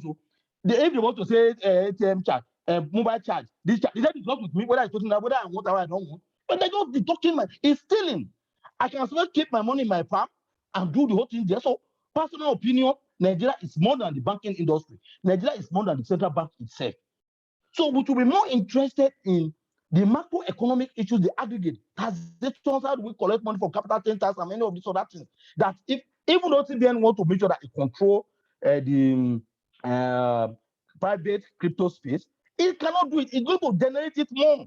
Because right now, new exchanges are going to come up in an innovative way of how do we convert money from diasporas, remittances, to naira or to dollar, from dollar to something else to something else to something else. It will work out that way. It is outside what CBN will be able to control. Because if I want to send money to you, Mr. Twitter, and I tell you that when I have this remittance, you go and create an exchange. Maybe it's even a physical exchange. When we do the exchange, I'll go into the electronic form. There's nothing human beings cannot do. A communist country that is dictatorial like China is banning and banning and banning. How can the communist government ban 1 billion people who are innovative, who still want to do something? Because it is electronic now, it is difficult, unlike the physical one where you can send maybe 500,000 soldiers to go and arrest people at home, all those things. You don't even know where those human beings are. So the two of them are going to coexist, and it's even going to be more sophisticated. Like I've given you the typical example that today we use Gmail and we still use post office. We use both. We are human beings. Right. The postal agency cannot tell me what I'm going to do with this or that and all those things. That is what we need to know on that regard. Thank you very much. Thank you so much, Chief. Thank you. Really appreciate that. We have James Sagbo. He said the effect of e-naira on the economy depends on the telecommunications penetration in Nigeria. Brilliant. We know that because e-naira is not going to plant cell sites and extend connectivity automatically overnight. We also have someone here, Falabi is asking a question. He said, what are some of the effects of e-naira on the blockchain ecosystem? Okay, so I'm jumping over to you, Mr. Deji. You know, remember, we're talking about the effect of e-naira on privately issued cryptocurrencies. Probably you should take your next exposition I was from. hoping to say what I had to say. Okay, you're ready, Kadri. Okay, Yeah, go ahead. So my apologies to Deji. So essentially, I'm a bit of a simplest, should I say a simpleton in the way I think and I look at things. And so my perspectives are always very, very simple on these issues. And black and white. And this is it for me. I am really worried about the way the cryptocurrency world is approaching, or community in Nigeria is approaching this whole thing. I feel like we've done this before, and because of the way we did it before, this is where we find ourselves now. If we had handled things in a different way before, we probably wouldn't be in this place today. And I'll explain what I mean to you. The truth about it is this: governments in general, and the Nigerian government in particular, is simply trying to wrestle back control that they lost to the cryptocurrency industry with the establishment of this e-naira. That's the truth. There's nothing else to be said about it. That's the truth.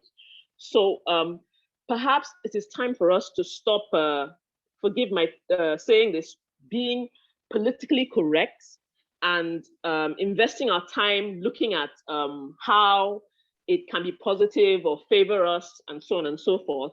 And perhaps it is time for us to start looking at the things that we can do to get to the table, bring them to the table, because we are not at that table.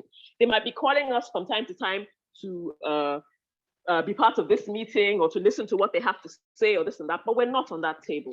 And if we don't allow ourselves to see that fact, we're going to find ourselves where we really are going. And where we're going is that the government will ban cryptocurrencies in Nigeria. That's the truth. They will ban cryptocurrencies, not because the e-naira is good enough to serve the people. No, that would never be the case. Not because they have an alternative or they've worked out a system that will make the people happy or satisfied. That's not the reason why. They will ban it because they have the power to do so. And then they will come after the community because they have the power to do so, and nothing will stop them. What will happen is that we will all lay down our arms because our mobile phones, our wallets, they are our arms. That's what's going to happen. I'm a simple person, and I am very, very rarely wrong about things because I don't color my environment. I keep it black and I keep it white. So the enemies are the enemies and the friends are the friends. There's no such thing as a frenemy. Because your frenemy will eat your flesh and drink water with you. So essentially, the person is still trying to kill you. We need to be more realistic about this thing and see for what it really is. The government wants to kill us, and we are We are visiting them in their offices, explaining the process to them. We're even offering to help them build this weapon that is going to eradicate us. I'm not saying we should be in a war with the government, because you could never win. What I'm saying is that we need to take an approach that will help the government see that we can be a benefit to the financial system, to the federal financial system. That cryptocurrencies can work along with fiat, because the truth about it, which is what I haven't heard anybody say, is that e-Naira is just fiat. It might be on the blockchain, it might be digital, it is just fiat, because the truth about it is a cryptocurrency is more than just the technology behind it. It is the principles and the ideology behind it, the principle of freedom, the principle of economic justice, the principle of human rights. Those are the things that make a cryptocurrency what it is. It's not the technology that made cryptocurrency thrive for the past 12 years or so. It is not the technology that made cryptocurrency so popular. It is the principles behind cryptocurrency. And those principles don't exist in fiat, because the whole point behind cryptocurrencies is an anti-fiat, anti-government control, because government control has destroyed us and is continuing to destroy us. So we need to find a way through. All right, thank you so much, Kadri. Yeah, thank you so much. Really appreciate that you actually hit the thing there. That's, in fact, your perspective is the reason why we are having this talk this morning. And while we still have about 30 minutes left, I'll jump straight over to Adedeji. And okay, I don't know if you agree or disagree with what Kadri said. And what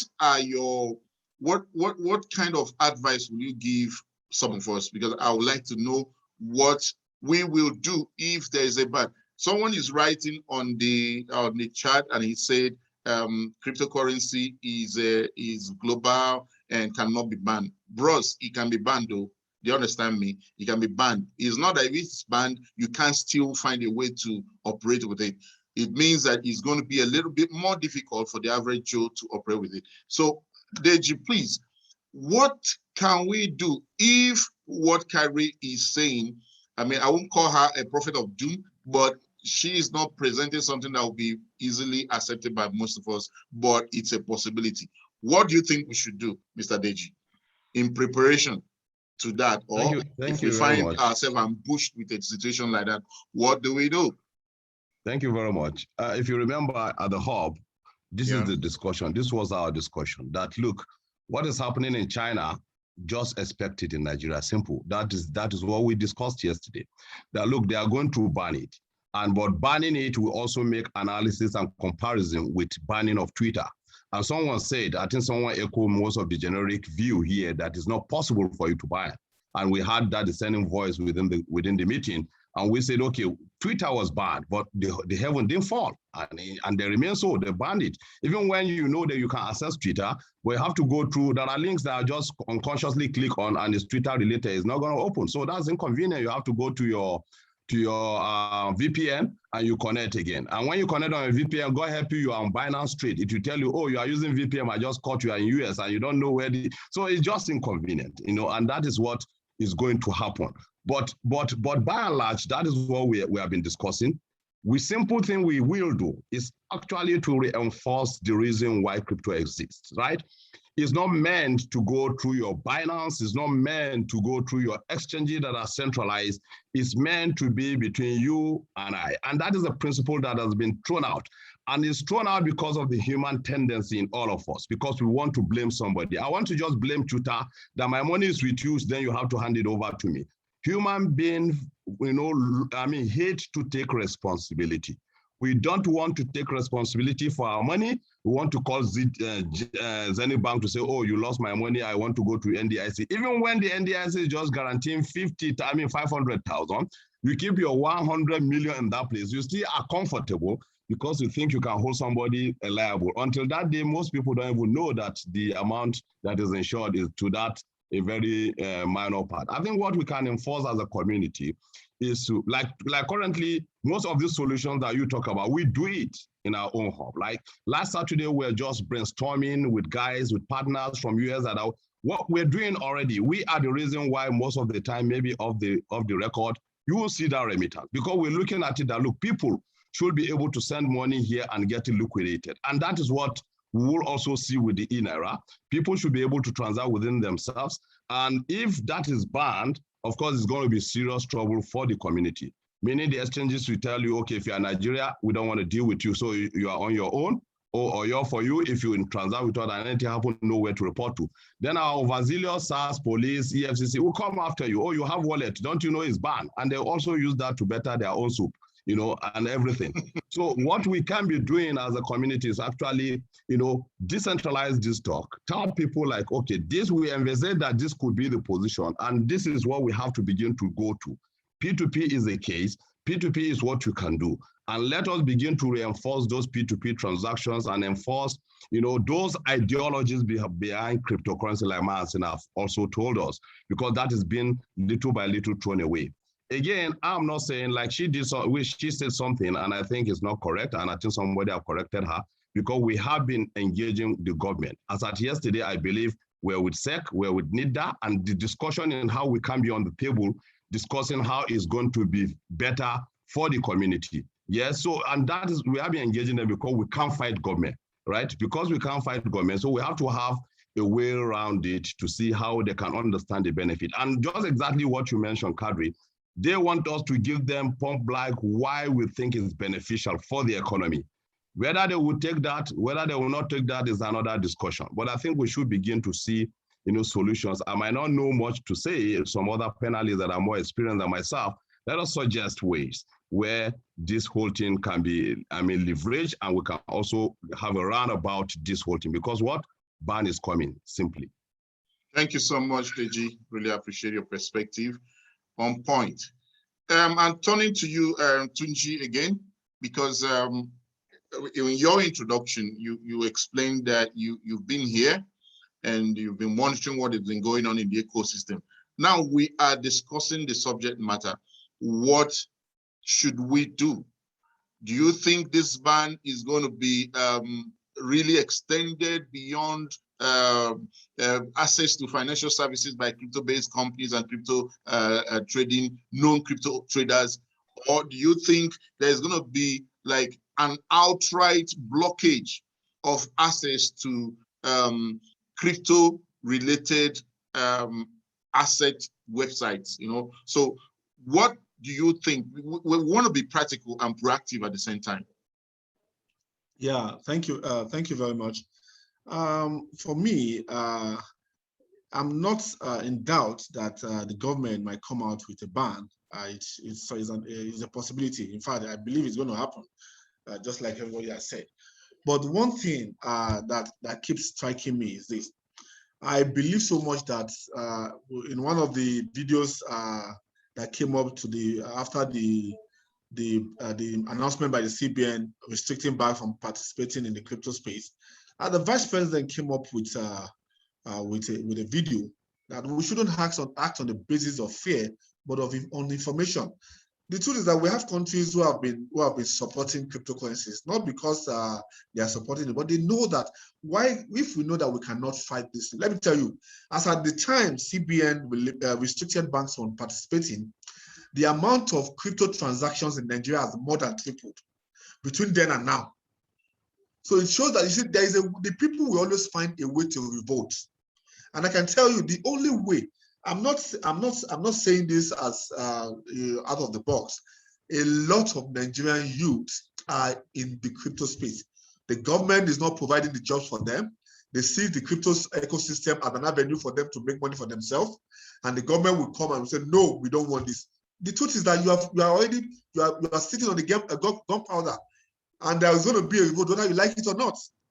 But that's not to say government is government, you can't fight government. But what I suggest now, earlier this year, I made an illustration when I came to the hub. As at February, March, when the dollar was trading at 360 to the naira in the parallel market, on most of the exchanges, the USDT was trading for about 240, 220. Why? Because there was so much liquidity in the system. That was last year, not this year. No, this year. This year. No, Naira never traded that. I traded. I still have the evidence on my Binance. I had to go back yesterday after we discussed. Yes, 240. You know, 360, you know, 360, okay, you sorry, the 360 last year. I'm talking of USDT, the USDT itself. It traded for around 220, 240. You know, because there was so much liquidity on the blockchain, and the people were moving the money within the banking industry and all that. But that's by the side. I feel the government can take the positive aspect of this cryptocurrency stuff we're discussing about. They say, okay, a lot of people use it for money laundering and all that. I keep saying it. It is not cryptocurrency that encourage money laundering. Money laundering has been happening even before the advent of cryptocurrencies. People have been stealing money before the advent of cryptocurrencies. You know, government can regulate, if you can regulate these exchanges. You can, thank God Mr. Deji is working with the government when it comes to enforcement and all that. You can tell us, if you are not registered in Nigeria, you will not be allowed to operate. Government should tax, there should be capital tax, and capital gain tax. You understand? So the truth is that you cannot stifle the people all the time. So these are the solutions we think the government should sit on the table and have discussion with the community. You know, for me, I believe so much that in as much as the government is thinking, yes, the lady who spoke earlier said she knows one of the reasons why the government thought about the inner is because they are trying to fight the cryptocurrencies. Yes, I'm not doubting that. But the truth is that the people will always find a way around these things. It might not be convenient, but over time, just like I said earlier, China has been banning cryptocurrency for the past, and yet it keeps getting stronger. And you can see the community behind cryptocurrencies are not just one community. The community is growing by the day, and the voices are increasing by the day. Yesterday, I asked a senator representing Pennsylvania in the US, speaking in favor of cryptocurrency, saying that the China ban is good for the US. The US they've been legislating it in the Senate about approving Bitcoin ETF and all that. So I believe over time there's going to be discussions, there's going to be the ban, and then everybody will still have to come back to the table and find a lasting solution to this problem, or else I don't want to say what's going to happen. All right, thank you so much. Thank you. You know, sometimes when somebody says do like this, and my friends will say or okay, so they either sit up or now. I know Toyin, you're trying to speak, but let me first of all jump to Barino. Now, should we as an industry be pursuing a legislative solution to this? Or, well, not really as an industry, should Nigeria pursue a legislative solution to crypto adoption? You know, because I'm thinking that the courts are there, the legislatures are there, because I don't think we are doing anything that is fundamentally against the law by trading, holding, and investing in blockchain-based crypto assets. So we're not breaking all, or do you think we are breaking any law? Are we breaking any law? Should we look at a legislative solution? Where do we find some type of succor in case the encroachment of people who don't want us to move forward continues to drive as they have been doing? That's one of the things that I wanted you to take a shot at, Kwe. All right, thank you very much once again. You know, so far so good. The community has continued to survive despite the CBN restriction on the access to financial services by cryptocurrency operators and what have you. Actually, as at now, we are all doing peer-to-peer, so we are not using banks, and the CBN instruction wasn't even against individuals. It was actually against banks, so we are not doing anything illegal for now. We are not criminals for now. we are just legitimate people doing business, except any bank actually decides to violate the order of the CBN. That's when they can go after them. It's only, in this case, it's only the banks and the other financial institutions that can actually sue in this instance.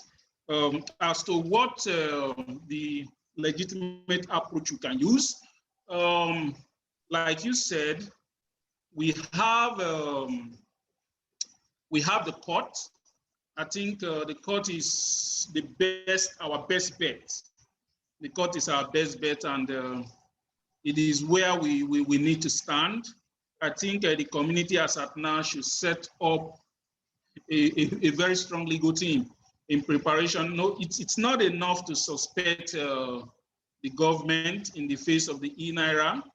It is another thing to be prepared, to be ready for what's to come. Because even if a law is made today, the court can declare it null and void, and the law becomes useless. So our best bet is with the court, and the community should start looking like very seriously into putting up its legal arsenals together. On the other hand, on the legislative end, you know, we all have legislators, and I don't think any of us here are legislators. We can't actually propose a law, we can't propose a bill, but we can actually influence, we can lobby. You know, we can actually lobby, and we know people that are friendly, though we know how the Nigerian system operates.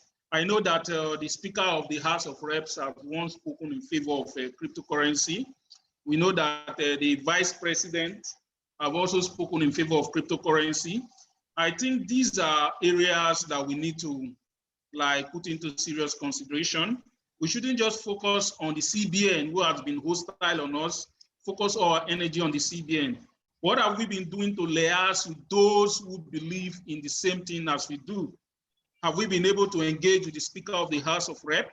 Have we been able to engage with the Vice President? What are we doing? Because that's where lobbying comes in. I think at this point, what we should be doing is try to lobby as much as we can with these key actors who are actually interested, because they will be in a better position to influence their colleagues to think favorably towards the industry. Secondly, though, we had a situation where a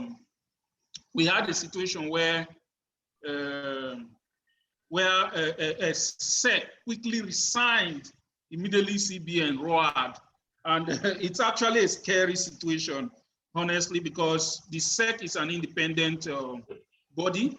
If CBN happens to like what we have in China, where the bank came up, though we don't know how their law is, where the Apex Bank came up to say that cryptocurrency is banned.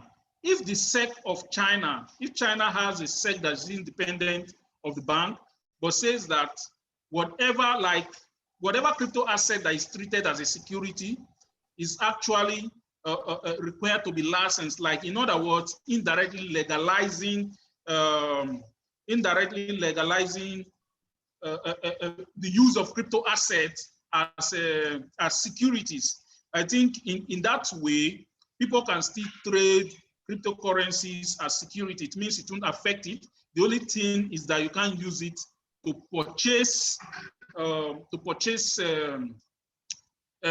or services as a legal tender or as money. You can only trade this as security on the various platforms.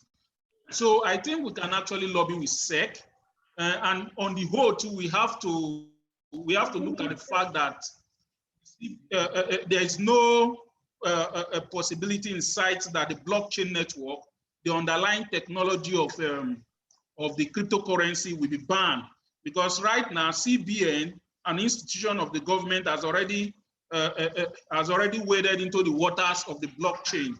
So as far as that underlying architecture remains legal, I think there are ways we can actually manipulate. There will always be a way to actually, like the reference to peer-to-peer. Peer-to-peer will continue to exist as long as the actual blockchain is not banned, because I don't think blockchain can be banned, or else the CBN will be culpable having operating, like they will be operating a blockchain network whenever such ban will come up. So thank you so much. Thank you. All right, thank you, Kwe. Thank you. Your point is quite noted. Your point is quite noted. But you said something that is actually very instructive, and it's the fact that when the CBN came out with the roar against crypto asset companies, it cowed the SEC, who quickly recanted on their proposed regulatory intention. But we have to understand that, because it's from what you said, Kwe, that this thing came up, and I'm coming to you, Sheyi, with this point now. Now, blockchain technology does not only support cryptocurrencies that are transactional. What about things like asset tokenization, which are also a different aspect of application of blockchain technology? Because CBN now has gone ahead to apply the DLT, which is an aspect of blockchain technology, to issue CBDC. And for them, they have done the right thing. Now, there are a couple of benefits that Nigerian businesses can derive from asset tokenization, not necessarily the issuance of cryptocurrencies or instruments that can be used for transaction on the blockchain. Asset tokenization is huge for a country like Nigeria. And this is the area where Security and Exchange Commission is really interested in, not in the transactional element of cryptocurrencies. They are interested in how blockchain technology can be used for asset technology that will bring expansion of capital base of company using this technology. And okay, there are so much application of it that we can use to actually show up a lot of capital into the financial market. Now, do you think that SEC can or should focus on regulating those type of digital assets that are tokenized on the blockchain, so that the companies that are in this space can actually find a way to utilize blockchain technology if they are not allowed to issue cryptocurrencies or use cryptocurrencies? I wanted to get your opinion there, Shane. Because I know that recently you tokenized the Banana Island, though. I know that, you know, and I have not bought my share of that Banana Island tokenization. So it's launching on the first. Anyway, yes, you're very right. And I have an unpopular, you know, opinion. You know, for us, I mean, it's not. A lot of people are thinking that central bank will ban crypto. I don't think they will ban crypto, because if you talk to them, they're actually very intelligent. They actually have a think tank. They have technologies. They have people that are also, you know, they've also, in fact, let me tell you the truth, they have people that hold Bitcoin and Ethereum. A lot of their senior people also hold it, and they send it to, I mean, they have children that they give money to, and they are teaching them how to trade as well, you know, even on the personal level. So I know that they will not ban it, and they know that banning it will be very difficult. And coming to your point of SEC, and I think the reason why they won't ban it is actually that. Now, if you look at the debt DMO, the debt management office, in fact, I had a meeting sometime, you know, sometime before the pandemic last year with executives of FMDQ. FMDQ, they issue all these, you know, commercial paper bonds, and I was trying to tell them that, why is it that an average Nigerian doesn't even know how to buy bonds or how to buy, you know, all these government issued assets? I mean, we talk about this week, there was a Euro bond. I mean, an average Nigerian can't even participate in that market, because the knowledge and the kind of requirements you need to even take part in those things, even ordinary buying, bidding for treasury bonds and treasury assets, treasury notes on the floor, or, you know, of the debt management office is difficult.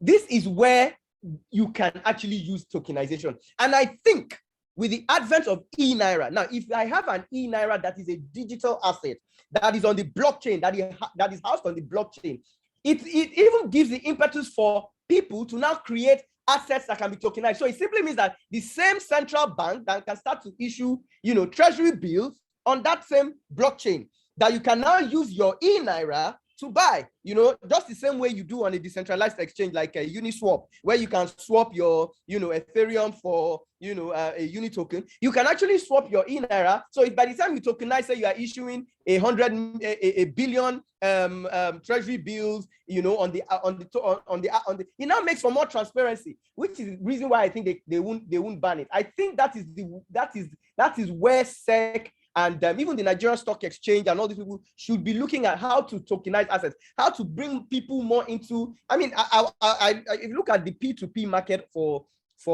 Bitcoin and Ethereum and all these things, and you look at the trading volume on the Nigerian Stock Exchange, the trading on crypto assets in Naira alone dwarfs, what you gain.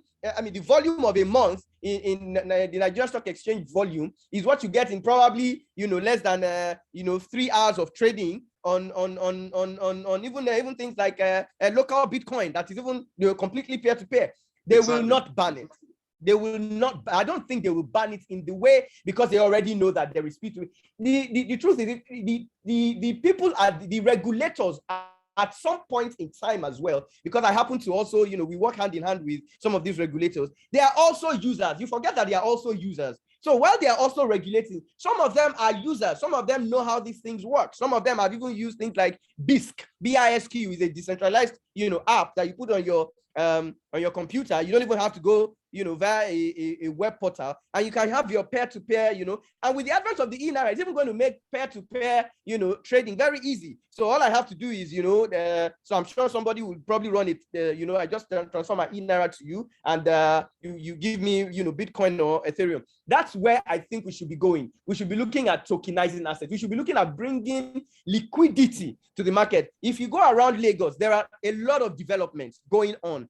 There are buildings going, there are commercial properties going for, hundreds of millions. Not many people will do that. If you take that building and you tokenize it, and with e-naira, you can say, well, I have this building, it's going for 100 million, or I have this hotel, it's going for 100 million. You can easily tokenize it and ask people to use their e-naira to buy a certain, percentage of it, so that whatever rent or whatever thing accrues to that particular building, you can easily program, because it's programmable. You can program your interest, and this is going to be in a decentralized way, in a transparent way. What we have with the banking system, and well, at the end of it, I also, I'm sorry, I don't subscribe to the issue of banks going completely out. We need the banks to facilitate transactions. There are certain groups of people that will not. It's just like cash. There are certain groups of people that will never hold cash just because they do not trust themselves. You can be going, so the same way there are people that the e-naira will come, and just because they don't trust that they will not lose their phones, or they don't trust that someone will not steal their phones from them in traffic, they would not want to hold it. They would want the custody to be in the hands of, a trusted third party. But for people, we are also talking from practitioners, from technologists, from people that practice these things. A lot of people are 90% of the public, they are just normal users. All they just want is, they want to be able to transact. They want to be able to, buy and sell goods and, sleep well and leave the headache to another person. So I don't think the banks will go away. And I also think that the banks can come in. The problem that I have is actually the remarkable hubris, even from the banks themselves, because some of them don't believe that these technologies work until you show them, the figures that banks look at. For instance, foreign remittance. I heard the CEO of Paxful saying that the remittances alone that are coming from the Nigerian remittance dropped by a whopping maybe 90% from a year before, because people are now using crypto to pass money from America to Nigeria, and you just cash out in naira here. So I think these are the things that the SEC needs to be looking at. And I think also that the Blockchain Nigeria user group, I think one of the things that you are doing, and you can probably do more, is education and awareness. Getting the people, not just awareness in terms of publicity and all the technical awareness. People don't even really know the ethos of blockchain. I mean, if you go to central bank, what is the difference between a proof of stake and a proof of work or delegated proof of stake? They don't even know it. They just hear this mining from media. Oh, mining is using electricity. And you ask a normal, enlightened human being, can you explain to me the proof of, some of them don't even know the difference between, you know, a public key cryptographic system and a public distribution system. They don't even know, talking about keys. They don't even know how these things hash values. Where do they come in? They just hear this thing about mining, and oh, we have to ban it, A lot of them, and so I think where the BNOC can do is have some kind of technical, you know, committee where we can actually be training a lot of these people. DeFi is another thing that is coming up, that is tokenized. And I think eventually banks are going to have to become like DeFi, you know, central DeFis, or like CDFIs, where, for instance, now all the assets will be on the blockchain. You know, so a bank like Central Bank, Zenith Bank, can have, okay, well, I can issue, just like Uniswap will have Uniswap tokens. They can actually have their own Zenith, you know, e-Naira, where you can buy Zenith products that will give you interest, because e-Naira by itself is not interest bearing according to Central Bank. But I want to have, say, I mean, like you said, somebody has 100 million Naira. I don't want to have 100 million Naira just sitting down somewhere, you know, with inflation and not earning anything on it. So a bank can leverage that, you know, the constant product market making functionality of a DeFi and build certain things around the e-Naira that will make it attractive for a customer to actually bank with them. So those are the things that I think, the innovations that I think that the banks need to be looking at. But if they don't even understand those fundamental concepts, how do they want to take it on board? So I think you're right. We need to be talking to SEC. We need to be training them. Even the central bank itself, they will not ban it. You can quote me on that. I'm almost sure that they will not ban it. They may restrict it, but they will not ban it. All right, thank you so much, Shay. I'll come back again for one last shot from you. We'll begin to round up now, because we planned this session to be a 2-hour session, and we are going into injury time now. So blockchain technology is huge. I mean, when I came into the space in 2016 and found out the size of the size and possibilities of this blockchain technology, I was too wowed, because I have been here since the internet, early internet age. So now you've talked about asset tokenization. We have not even gotten into DeFi and NFTs. Of course, NFT is a type of asset tokenization, but looking at how massive this technology is and how its potential to transform our economic fortunes, not just as individuals, but as a nation, and even as a continent, I don't think our regulators are taking this technology as serious as they should. I mean, they are at lost at the best approach. Well, let me not do blanket. Some of them are doing, in fairness to SEC is doing a great job. And we are also having positive responses from NIDA in terms of policy direction and strategy formulation. Okay, so we know that, but they are not moving as fast as they should in terms of identifying opportunities and jumping into it, because it's the early bird that eats the fattest of worms. Look at us as Nigerians. What are the opportunities that are there? What should stop them from opening this technology for massive adoption by Nigerians? Okay, if you even compare what El Salvador did, yes, they have gotten themselves into a position in Bitcoin that has the potential to change their fortune in the next 5-10 years. Bet me, El Salvador is going to be one of the greatest nations in the world by this step that they have taken. We should also find ourselves be doing the same thing.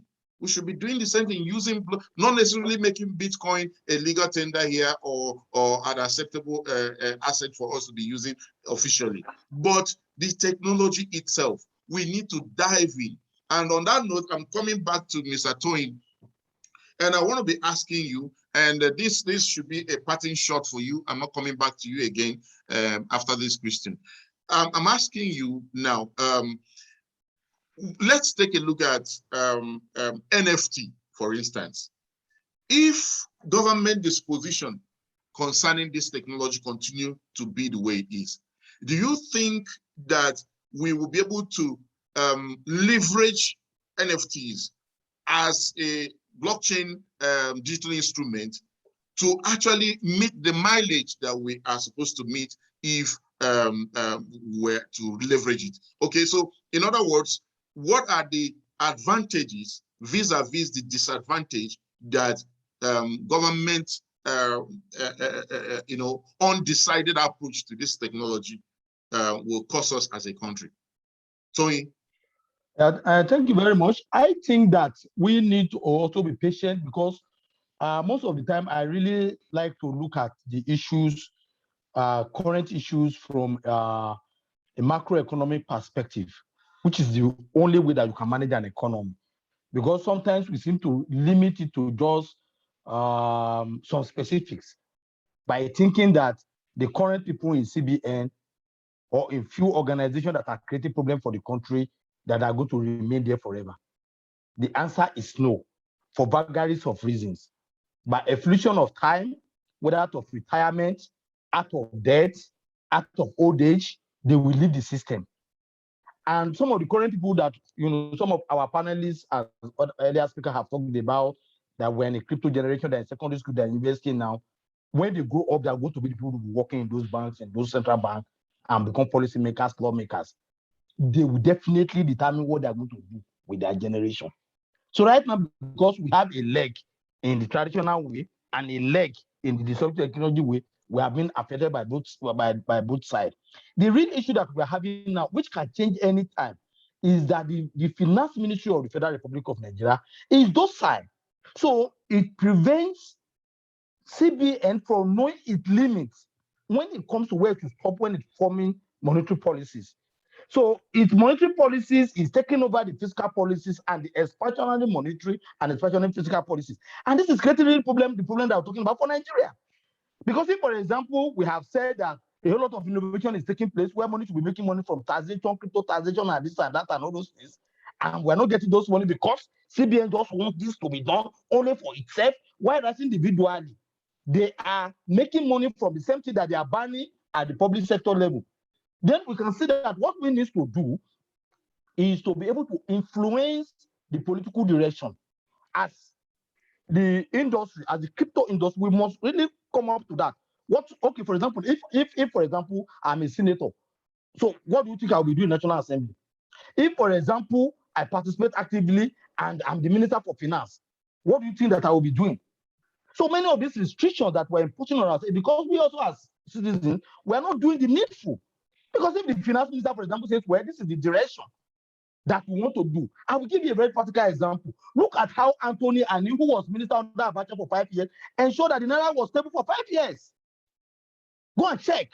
Have we done that? That's why I'm saying that some of this is, we are not looking at the whole, the economy's money. Was the Naira not stable throughout Abacha's government? But if you ask a lot of Nigeria, Abacha is a looter, Abacha is this, emotionally, all those things. Under the current CBN now, how come that the Naira that is being sent to Nigeria through the diaspora are also sent back to abroad through MoneyGram and the Western Union and the banks and all those things? Because the Central Bank of Nigeria is controlled by a banker. The CBN governor is a banker. The banker and the bankers committee are just doing things the way they like for their own interest. So what I'm trying to say in order to conclude this story is that we should be very, very ready to face the war, to make sure that politically we are able to now get our people into government who is going to be the Minister of Finance to determine the direction of how these things will go. In the legislator, for example, now imagine if somebody from group of legislators are saying, we want to repeal the CBN Act. We don't even want Central Bank of Nigeria because it has centrality in it. We want a financial service authority. CBN will start checking. And that's what I'm telling you that, when I say that don't bad if a bank goes down or something, not that I'm not sensitive that this can happen all those things. When you want to take the country to the next generation, you saw what Margaret Thatcher did in the United Kingdom, that they started appreciating him 10 years or so many things after. The same thing now we are talking about even the judiciary. And at the last week I have said, we have a lot of duty to do in education. And what have I done? That is why you can see why I established the Crypto Economic Institute of Africa. That is why you can see that we're establishing the International Center for Emerging Technology and Federal University of Technology, Mina. These are the little things we can do, because if you want to go through the Council of Legal Education, you want to go through Nigerian University Commission, all those professors are going to close down a lot of things. Meanwhile, they are already obsolete, expired, and outdated professors. They got their PhD in the 60s and the 70s when they were using mainframe computer. What are you expecting from them? So we that we're authority here, we need to do certain things to go about dealing with this issue.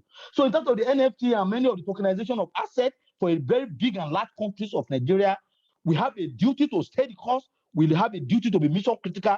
We have a duty to go into the political space, not just acting as a technocrat that just want to make money and then take over the government. That is my point. And when we do that, we set the direction. And then through advocacy, education, enlightenment campaign, we educate the citizens. And interestingly, I'm very happy that the INERA is coming because just the same way you have POS in our right those systems, everybody will have crypto wallet.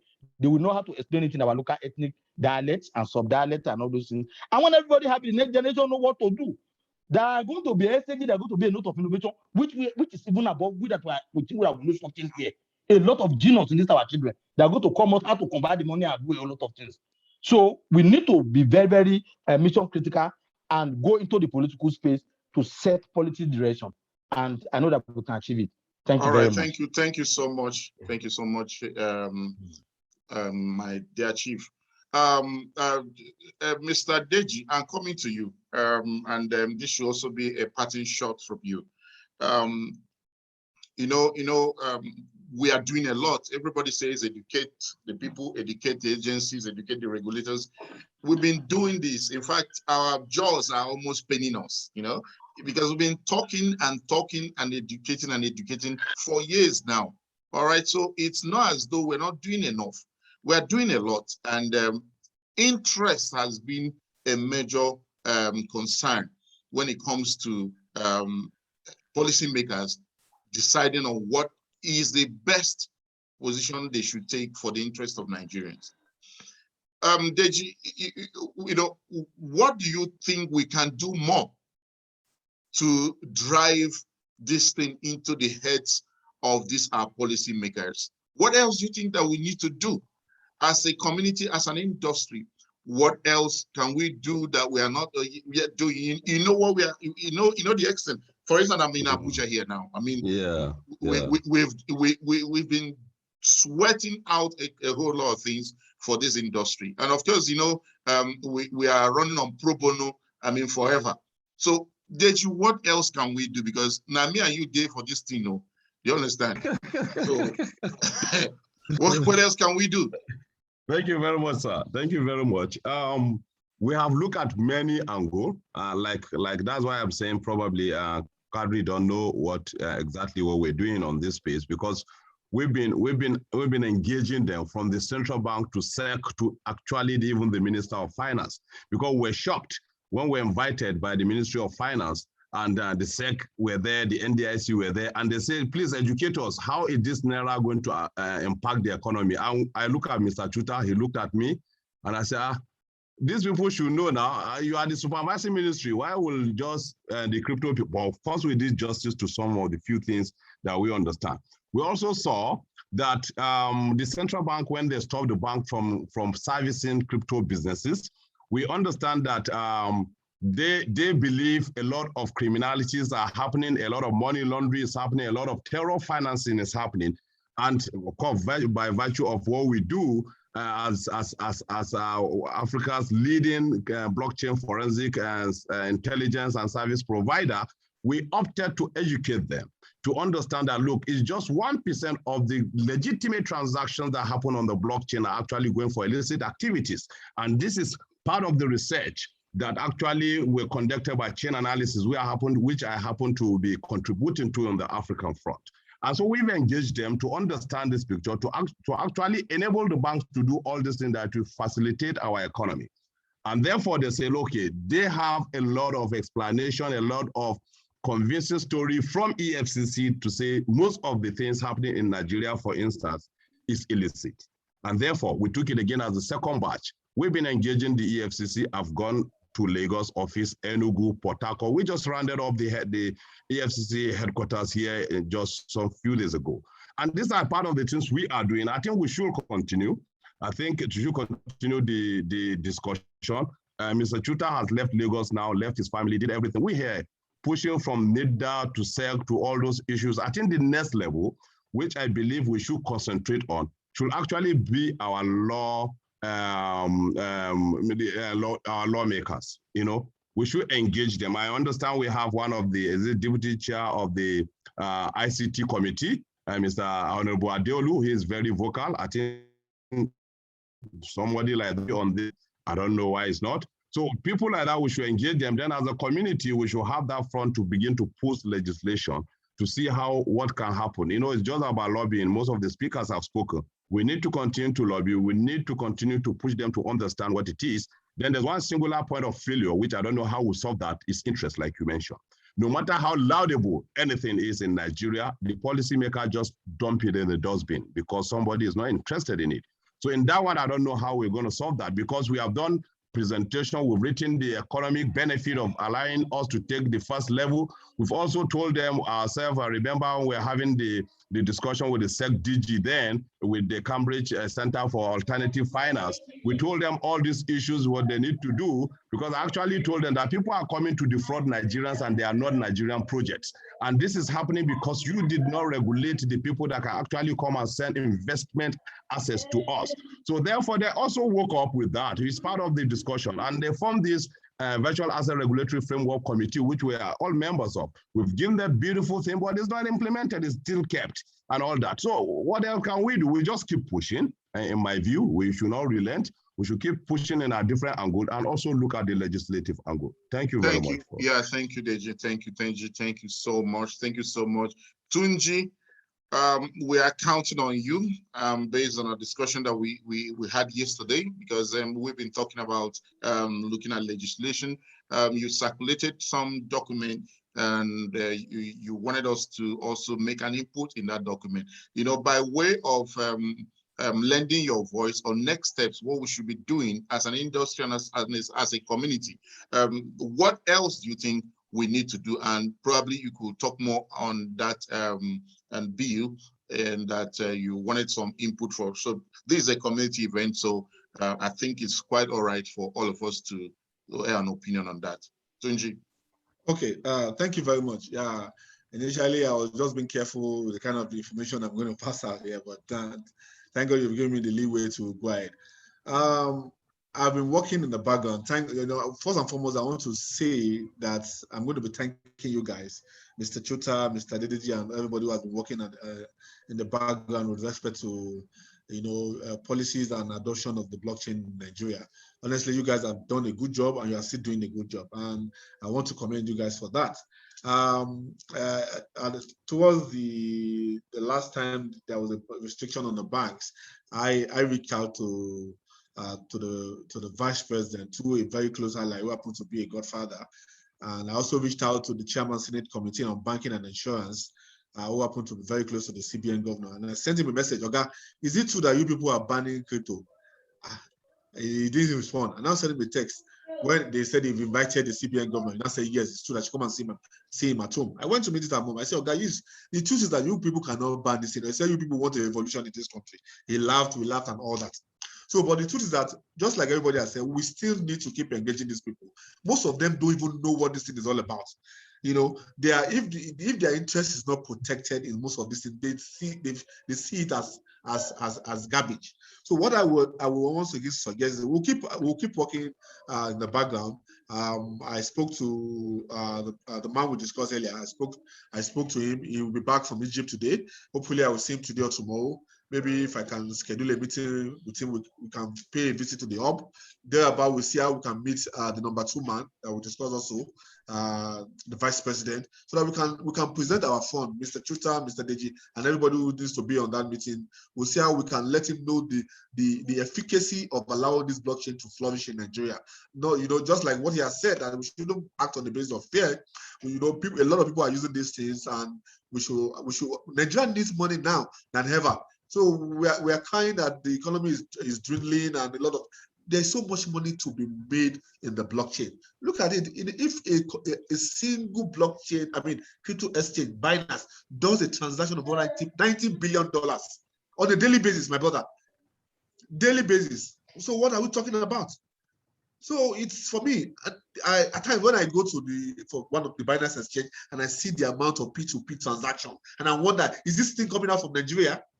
I feel bad because this money can actually stay here. Nigerian exchanges, just like Mr. Deji said, we should build homegrown solutions to take advantage of this fund instead of this fund leaving this country and moving out. The truth is that even if the CBN decide that they want to restrict or they want to ban us, people will move out of this country and go to country that support crypto. They will move their fund. Their crypto, their Bitcoin wallet is safe.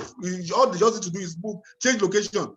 So I don't think we should get to that stage. We'll keep engaging them. We'll keep working with them. I would just like I said, by next week, I believe I should get back to the team, Mr. Deji and Mr. Chuka, to see the way forward. Basically, that's what I have. Thank you very much. All right, thank you, Tunji. Really appreciate that. There are a few comments on the chat, and the comments are also getting answered. I think the last one here is if possible, we have office in all local government headquarters in Nigeria. Let it be a DEX office to be manned by volunteers in the blockchain. Okay, brilliant one. Make sure you join us on Telegram. I just posted the Telegram link on the chat group, so you should be able to join it. Our Telegram group is private, so you can't find it through search.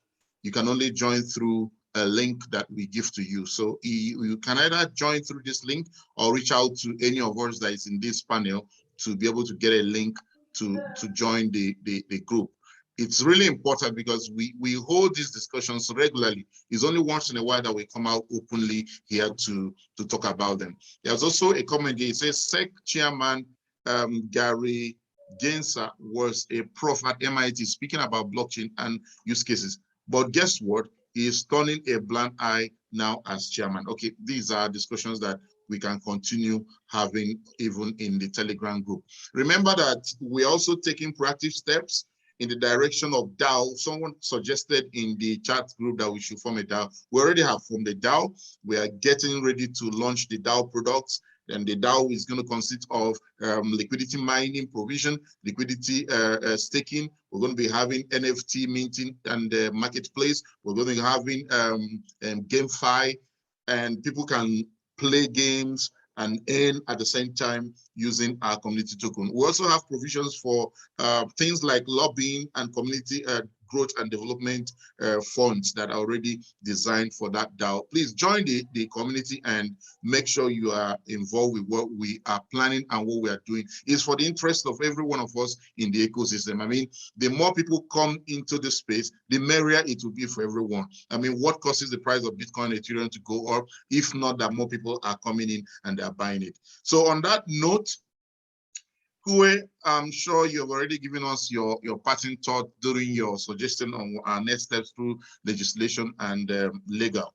So I think at this point, we should be ending this session today. So I want to thank every one of you. If there's anyone in the participation aspect that wants to say anything, you can also raise your hand before I close up. But I want to thank Deji. Thank you so much for your time. We've chopped off 2 hours from you. I know how important your time is. Shei, I really appreciate, and we really want to have you more involved in what we are doing, Shei. I mean, from 2017, you were part of what we did the very first time at the Civic Center in Lagos. That's 5 years ago, and we'll still want to have you more active in the ecosystem. All right. I guess I will have that assurance from you, right? Do we? Yes, you are. Yeah, most definitely. I mean, I've been a member of BNOC for a while, silent member.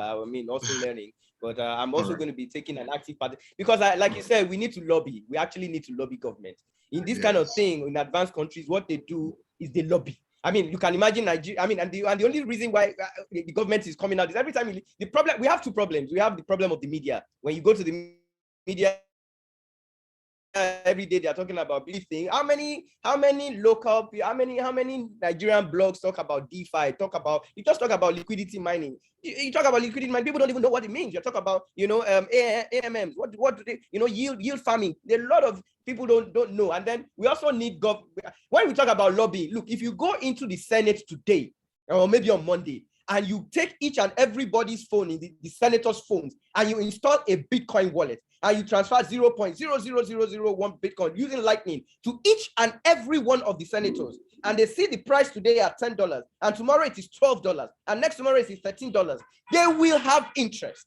Because they now start to see that, and then they transfer amongst themselves, and they see that there's no central structure. They start to ask questions. Okay, this thing I've transferred to this other senator. Who did the clearing? Who did the settlement? How was it, how did it go? Then you now brings us into start talking about things like, oh, okay, so when they talk about mining, so this is what happens, when you move this thing, this is how this thing is clearing, this is how the blockchain, some of them don't even know, you don't even know how to read a block explorer to see, how transactions go. So when we're talking about, but of course, unfortunately, you need money to execute this thing. If you're going to commit one Bitcoin to sell, to spread across, maybe 50 senators, that's about $50,000. Where are you going to get that kind of money from? So I understand this thing, but I also think that if we can continue to do that, then when the DAO launches and the community has enough funds, we can begin to reach out to a lot of people and do a lot of these free publicities. When people start holding these currencies themselves, Ethereum, start to know the difference between Ethereum and Bitcoin, difference between Cardano and Solana, then it becomes very, very clear that this thing has come to stay. So I give you kudos, sir. You've done a lot in this industry. In fact, that's why every time you call me, even if I have weddings on Saturdays, I just shelve it to attend your events. Thank you once again for inviting me. Yeah, thank you so much. So guys, everything that has a beginning has an ending. And I appreciate every one of you who participated in the event, whether you are here on Zoom or you watched us on YouTube or watched us on Facebook.